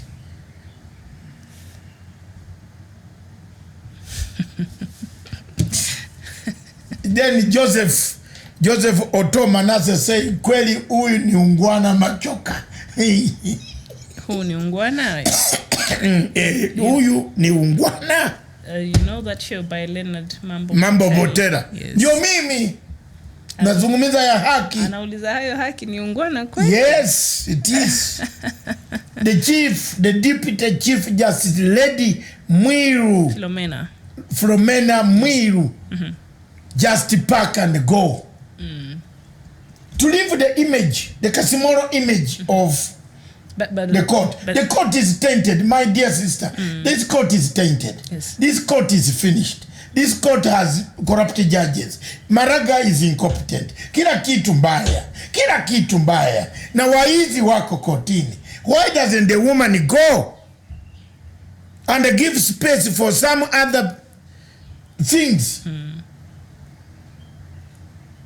They give space for people. There are younger people, there are other judges, if it is women, we can get another woman lawyer in this to fill who can read good English, not Kiswahili but English. Even Kiswahili mama huyu hawezi kuzungumza mzuri. She does. Uliona wapi? Supreme Court. Mimi nilikaa na yeye pale fulani, Kiswahili yake mbofu. Usiniingilie hapo. Mimi nikwambia I have a personal problem. Yeah, so, exactly. Yes. You're personal. Don't make me bring it out. But let's just be objective. Yes, don't make. The more you talk about it, the more I'll bring it out. All right. Niko na shida. Na DCJ Philomena Mwilu. No, it is even national. My problem is a national problem. She has to go. To keep this credibility of this court. Maybe she's also sitting somewhere and wondering, and why is Henry Rotich is not going? Why is Kiunjuri not going? So why should I even go? Because there seems to be tolerance of some level of behavior in this country. So maybe that's why she decides, okay, the court... Henry Rotich, the Minister of Finance. Yes. Why is he still there? Maybe she's also sitting somewhere wondering, why are these people still walking? We are waiting for him to read the budget. Okay. We don't want to disrupt the budget. If he's hearing here now.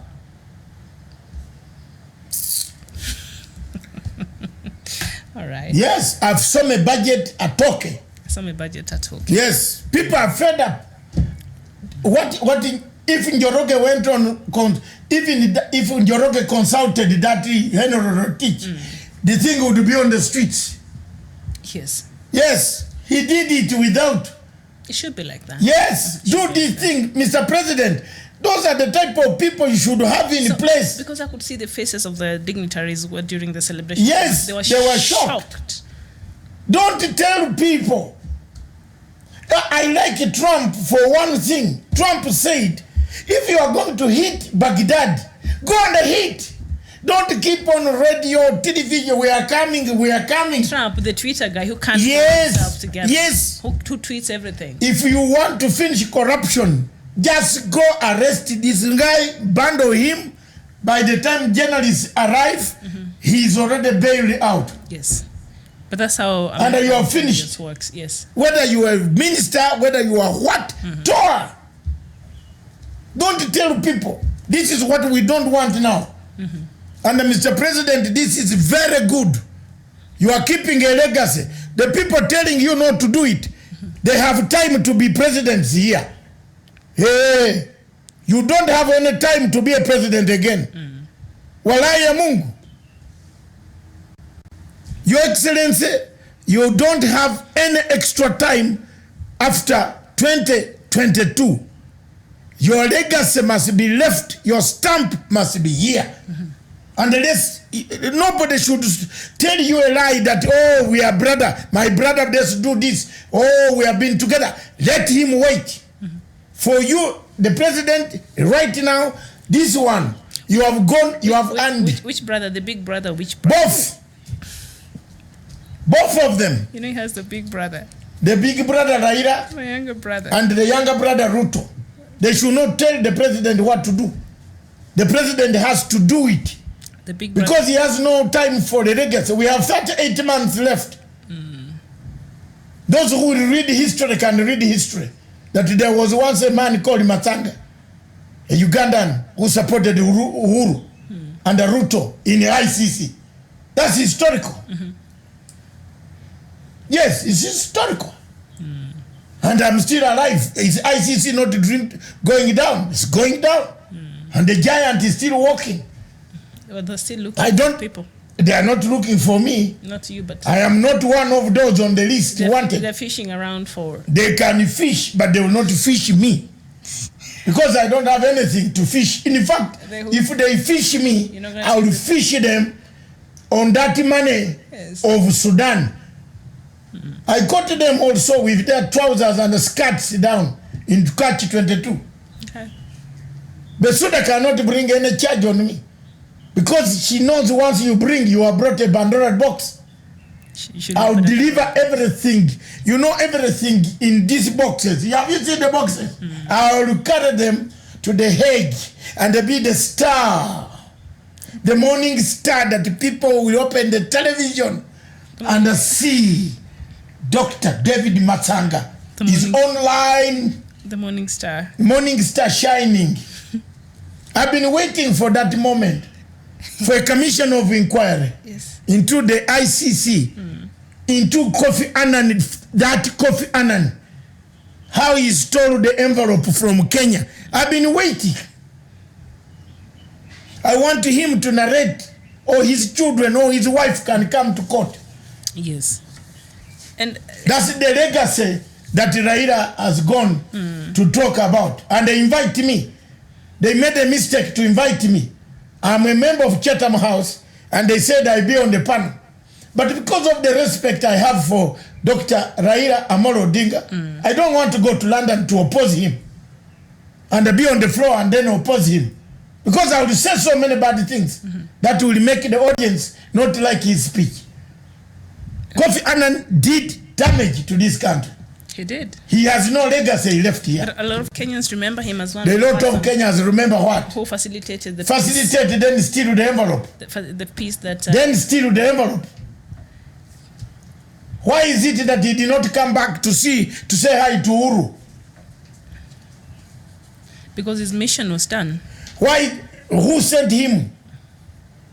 I think in his position as the former UN Secretary General, they thought... the international community thought this could be the right person to go there to help in bringing a peace in Kenya. And a lot of Kenyans remember him as the mediator who was able to help this country come together. Matsanga Africa perspective, I think, returns. When we return, I think we can do a show. In the afternoon. So that we talk about that in the... We have a show on Zimbabwe this afternoon. That's... Okay. The sanctions. So what do? We have exactly 10 minutes. We can look at Kofi Annan's okay, fine. But that is the crisis. Good afternoon, Dr. Matsanga and Mrs. Miriam Ogutu. Yeah, thank you. Miss. Thank you, Kwang. MS.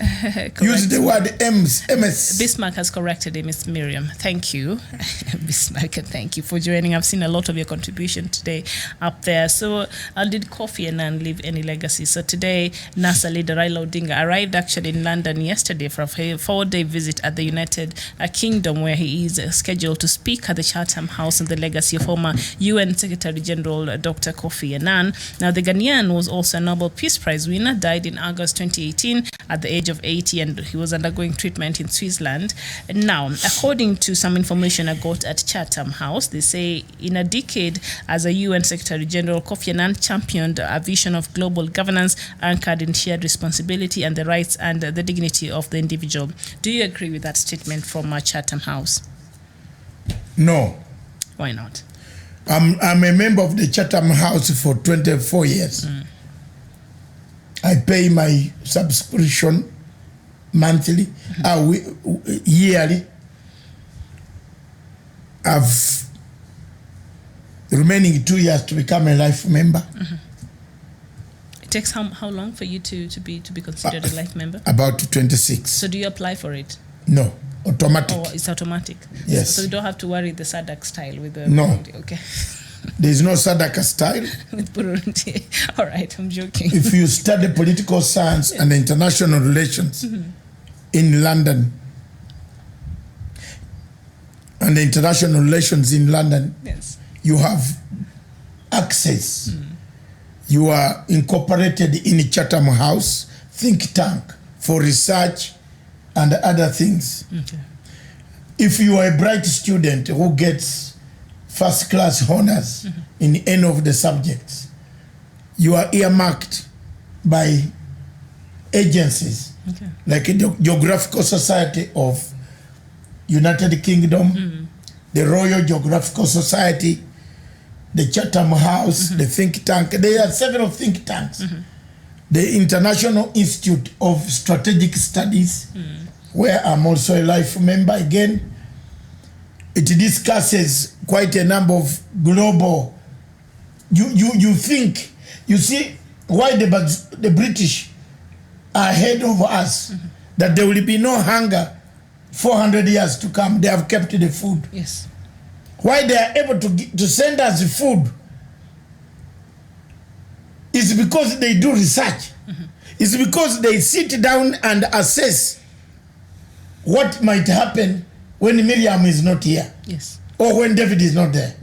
What kills Africa is we don't research, we rebrand. In Africa, we rebrand what the Bazungu do. We want to read the news on a teleprompter. Teleprompter. We want to read the candles of what we want to bring. We don't rebrand. Hey, leave the candles out of rebranding. Yes. Yes. We don't do the things Matsanga is doing today with you. Yes. We don't have any teleprompter here. We do our things, our news in our heads. And that is the conversation that we should take to international community, to African regional bodies. The English people have think tanks. Think tanks in London help to forecast first the weather. They forecast the political situation in those countries, in African countries. They collect all information, the trigger of conflicts, where will they come from, how will they occur, how will they affect Britain. That's why Chatham House was selected as a political tool. It does analysis. It gathers. Raila is going to leave a paper there. Some of us as members, we sit down and dissect Raila's paper. They send you that was Raila's paper. It is going to be online. Then you write comments and see, here I disagree with Dr. Raila Amolo Odinga. Because this would have been, and that paper is kept. So Kofi Annan documents, people are going to talk. So many people. And I was invited to be in one of the panels within the selection network. I said no. Why? I respect Raila Amolo Odinga.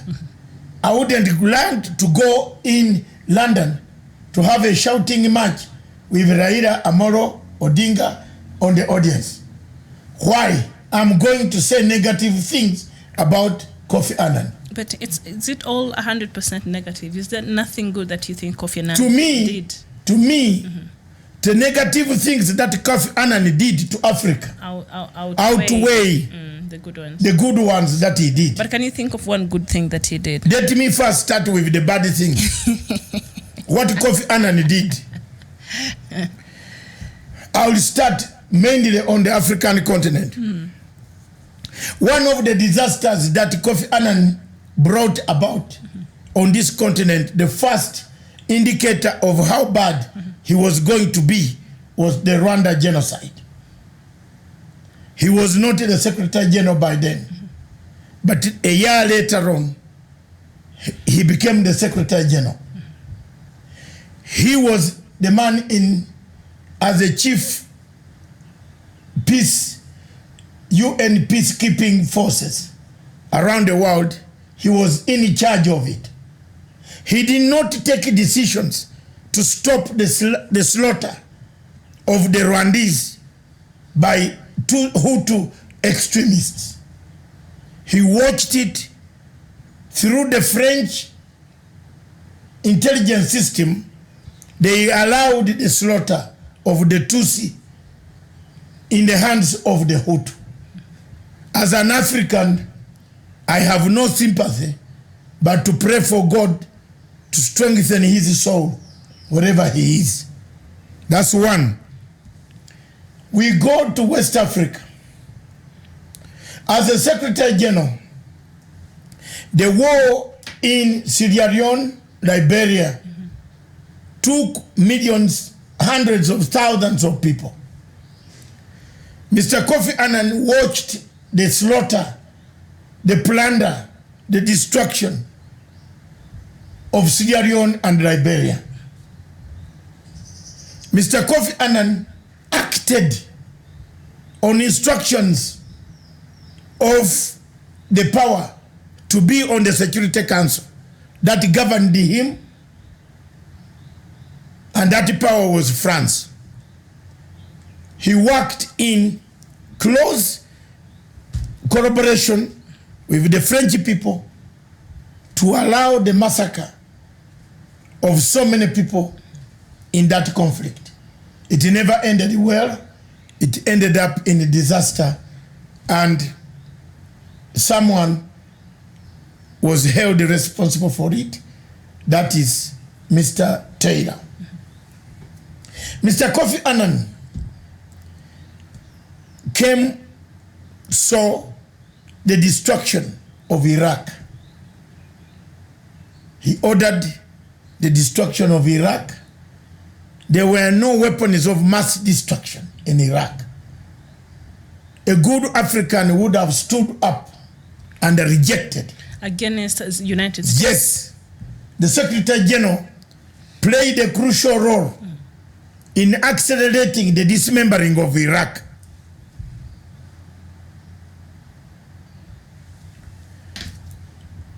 That's a fact on this continent. Mr. Kofi Annan, in the massacres that took place in northern Uganda, Mr. Kofi Annan did not play a role to bring about the stop of the humanitarian catastrophe that took place in northern Uganda, where several people, over 1 million people, were killed, massacred by both the UPDF or the NRA by then and the LRA. He watched, presided over it. He was a Secretary General. He should have forced the government of Uganda to come to table as early as his Secretary Generalship. He waited until 2005 when other people decided. Another Secretary General helped us, looked at northern Uganda. We Ugandans are not pleased, will never be pleased with Kofi Annan. Northerners, the rural community of the entire northern Uganda was destroyed. Kofi Annan presided over it. presided over it. Yes. Not Museveni. No, he presided over it. He had the powers to call Museveni to order. He had the powers to call Museveni to bring it back and say, I need something to be done on the question of peace talks in northern Uganda. It never happened. Mr. Kofi Annan helped to bring about peace in Kenya. Was able to do it, but later on, he changed tactics. He changed tactics and decided to support the international community versus. What do you mean by that? He took the envelope, he negotiated an agreement. There were 4 agenda number 4, which was accountability. After that, he ran away. He did not give the AU, which had sent him here, the documents.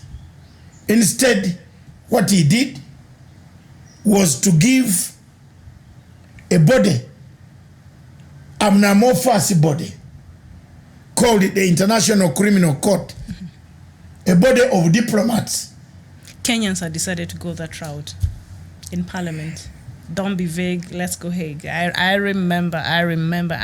We are responsible for that as Kenyans. We agreed to that. Our politicians in Parliament agreed to that. So Kofi Annan was just jumping into the bandwagon. Actually, we decided to go that route. CICC. We took ourselves there. One of the significant things that were left behind by Kofi Annan was the International Criminal Court, which later on remained and is still there haunting and hunting down Africans. African leadership, that is true. There is no white person so far. The white people are taken to tribunals. Well, they have institutions. The black people are taken to ICC. Because black people don't care about institutions, do not have strong institutions in their country. So Kofi Annan left us the legacy yes. of Africans being crossed over, not this time Atlantic, but through Mediterranean Sea and held in The Hague. That's a legacy indeed that he left. There is nothing that has changed. The International Criminal Court has not stopped conflicts. They have not stopped conflicts in South Sudan. The International Criminal Court existence has not stopped the conflict in Central African Republic. The International Criminal Court has not stopped the current conflict that is taking place in Burundi. The International Criminal Court has not stopped the massacre of people in Mogadishu.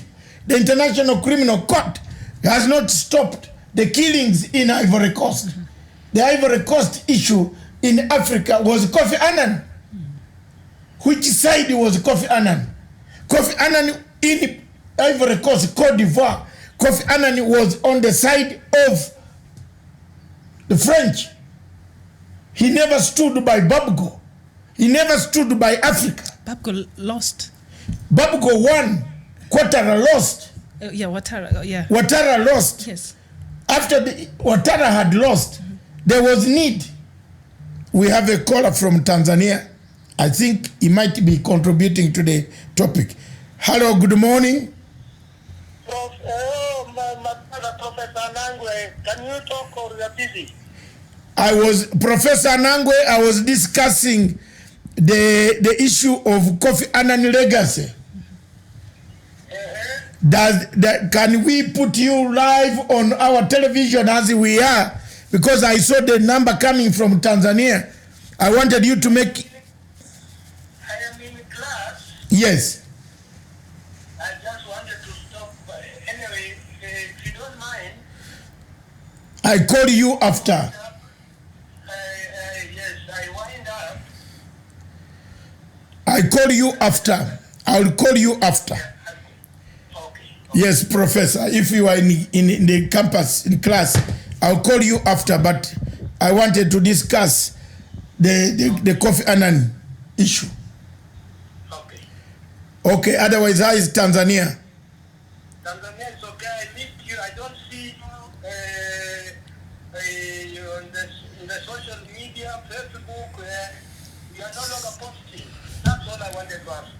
Ha! Professor, you are gonna have plenty. I have been in the backyard, but thank you very much. I call you. I'll show you. Okay. So as we are talking, Yes. I think the professor was looking at us, but Yes. he said he doesn't see us on the social media. I should look for us here. So the situation in Ivory Coast engulfed into a civil war between the loser, who was favored by France, and the Kofi Annan, versus Babgo, who had won, and the Constitutional Court had ruled in favor of Babgo. Ouattara was imposed on the people. French army helped Mr. Ouattara to march on the capital city. And what came first? Kofi Annan alerted Ocampo to issue a warrant of arrest for Babgo. That's another thing Kofi Annan left for Africa. So when you look at all this, it comes back to the same thing, that is more of a disastrous journey that Mr. Kofi Annan took towards humanity than a safe journey that he conducted himself during and after his death.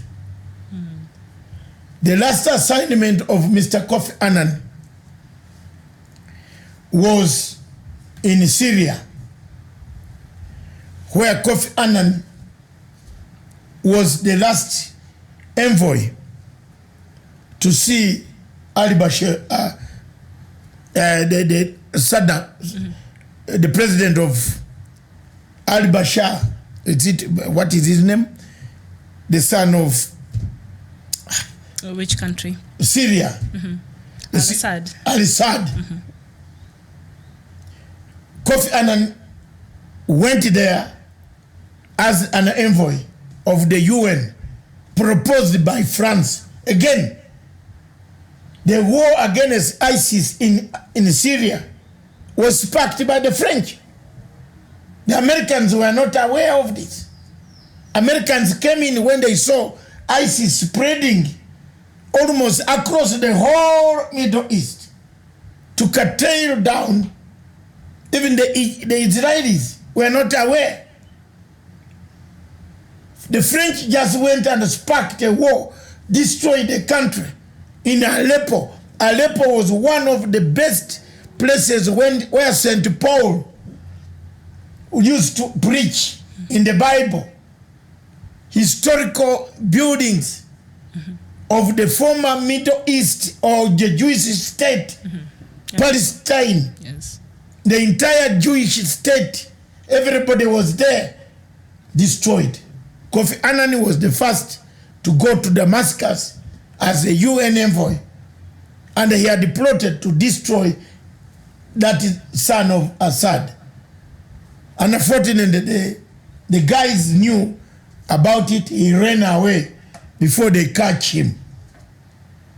The last assignment for Kofi Annan on the continent while alive was in Zimbabwe, where I protested to the government of Zimbabwe for having given him a visa. But Emerson Mnangagwa told me, don't protest, leave it. I left. He finished that assignment. I think that was one of the last assignments of Kofi Annan. So Raila will be able to battle with this negativity as he gives his speech. But there is something positive. The creation of East Timor, where I went as an independent election observer. East Timor. Do you know where East Timor is? It's near Indonesia. East Timor was part of Indonesia and the president is more, it's more fought a war against Soharto and the regime. They've been fighting for years. They got their independence. Kofi Annan facilitated the getting of that independence. It is a credit that goes to him as the UN Secretary General. He managed to create a country called East Timor, which is in the Pacific, the border between Pacific and Atlantic, or the Pacific in Guinea, Papua, and other areas of Papua Guinea, and other areas of the Pacific near Australia. So, in a nutshell, Kofi Annan was liked and vilified in the same measure. Especially on the African continent, he left Africa in a deficit of democracy. He never criticized a set of governance.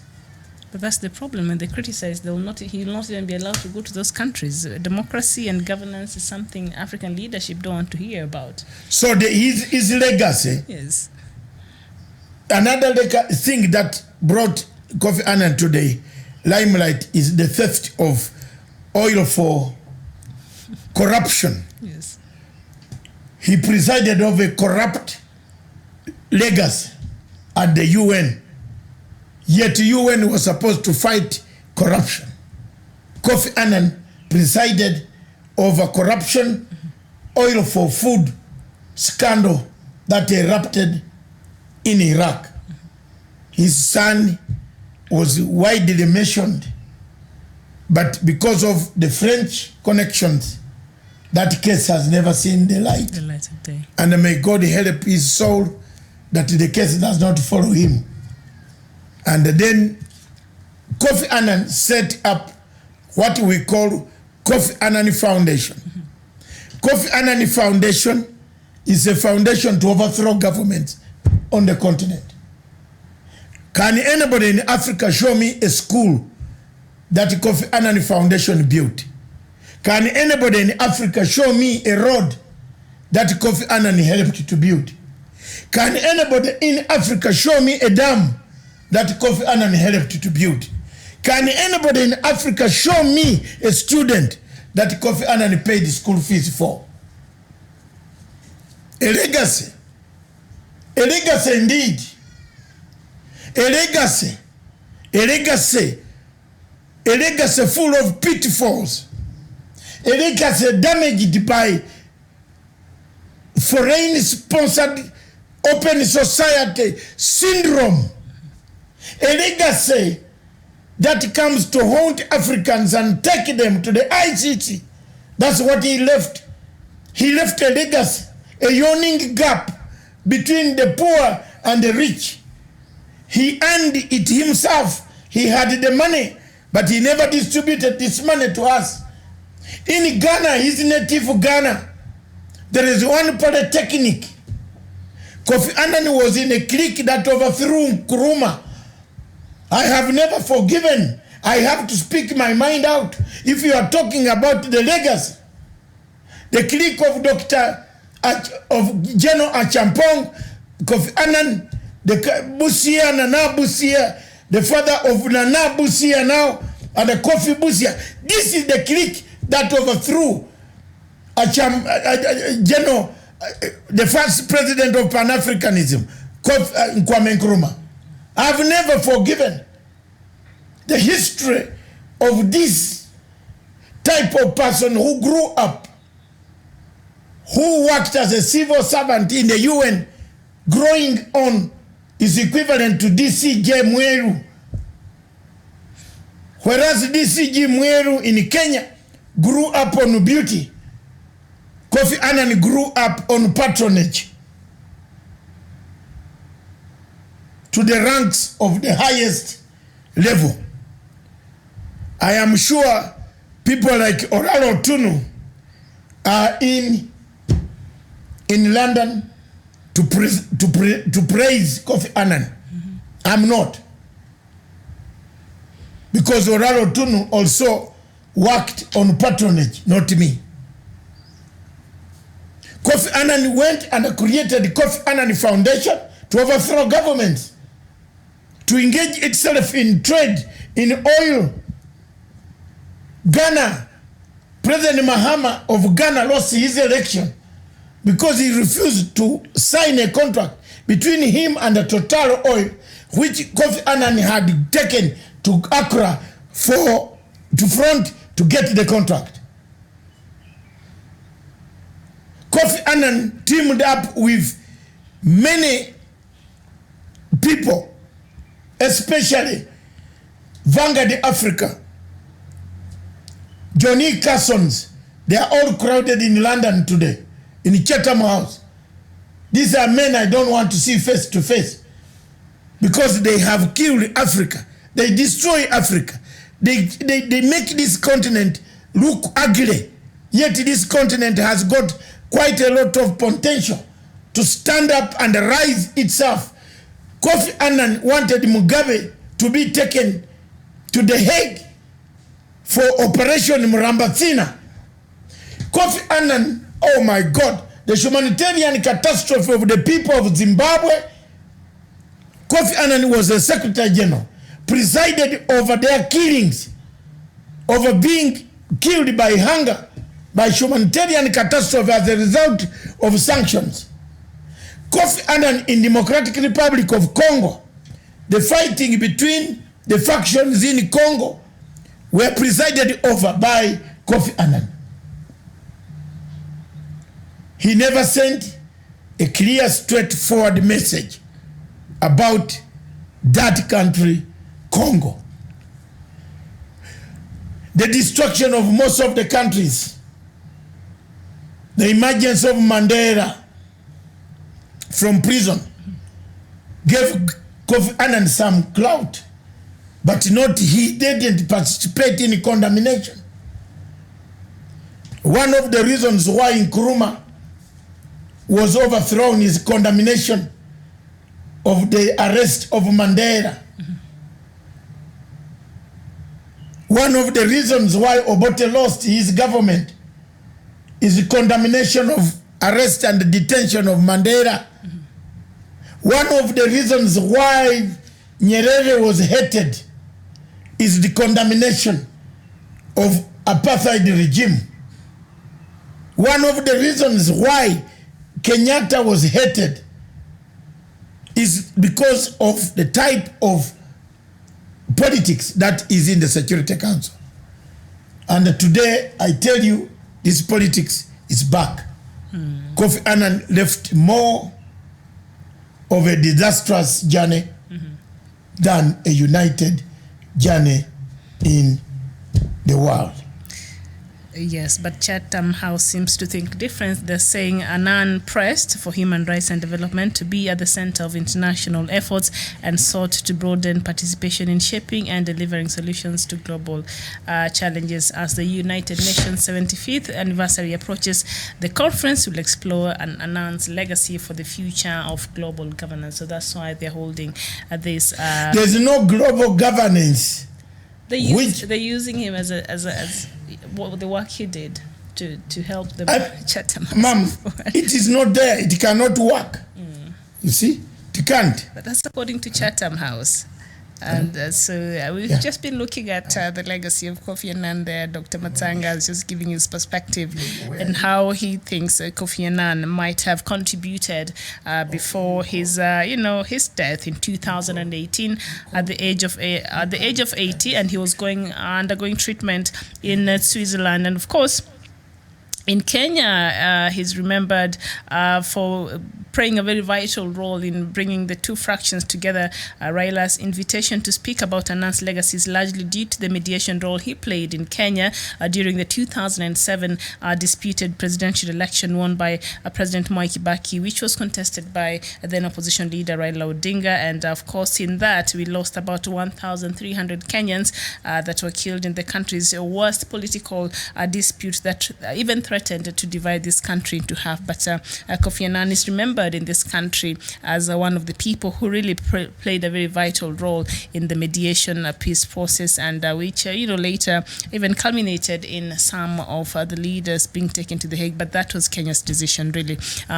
We chose Hague, and so yes. So anyway, and other things that he might have contributed in not just in Kenya but across Africa. And this meeting in Chatham House is being sponsored by Open Society, Melinda and Bill Gates Foundation, and also Kofi Annan Foundation. They're the ones who are sponsoring this meeting at Chatham House.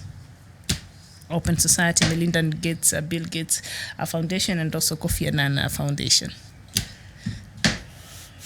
Yeah, you see, Yes. the danger of Africa is that. And if I'm wrong, it is going to haunt us for many years. We don't seem to know with the left and the center.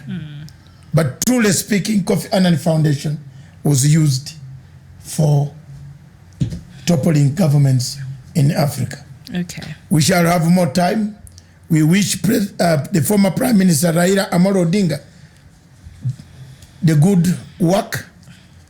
He can speak positively about Kofi Annan, but some of us decline our attendance because we could speak differently. Okay. So may his soul rest in peace permanently. All right. Thank you. Thank you so much, our viewers.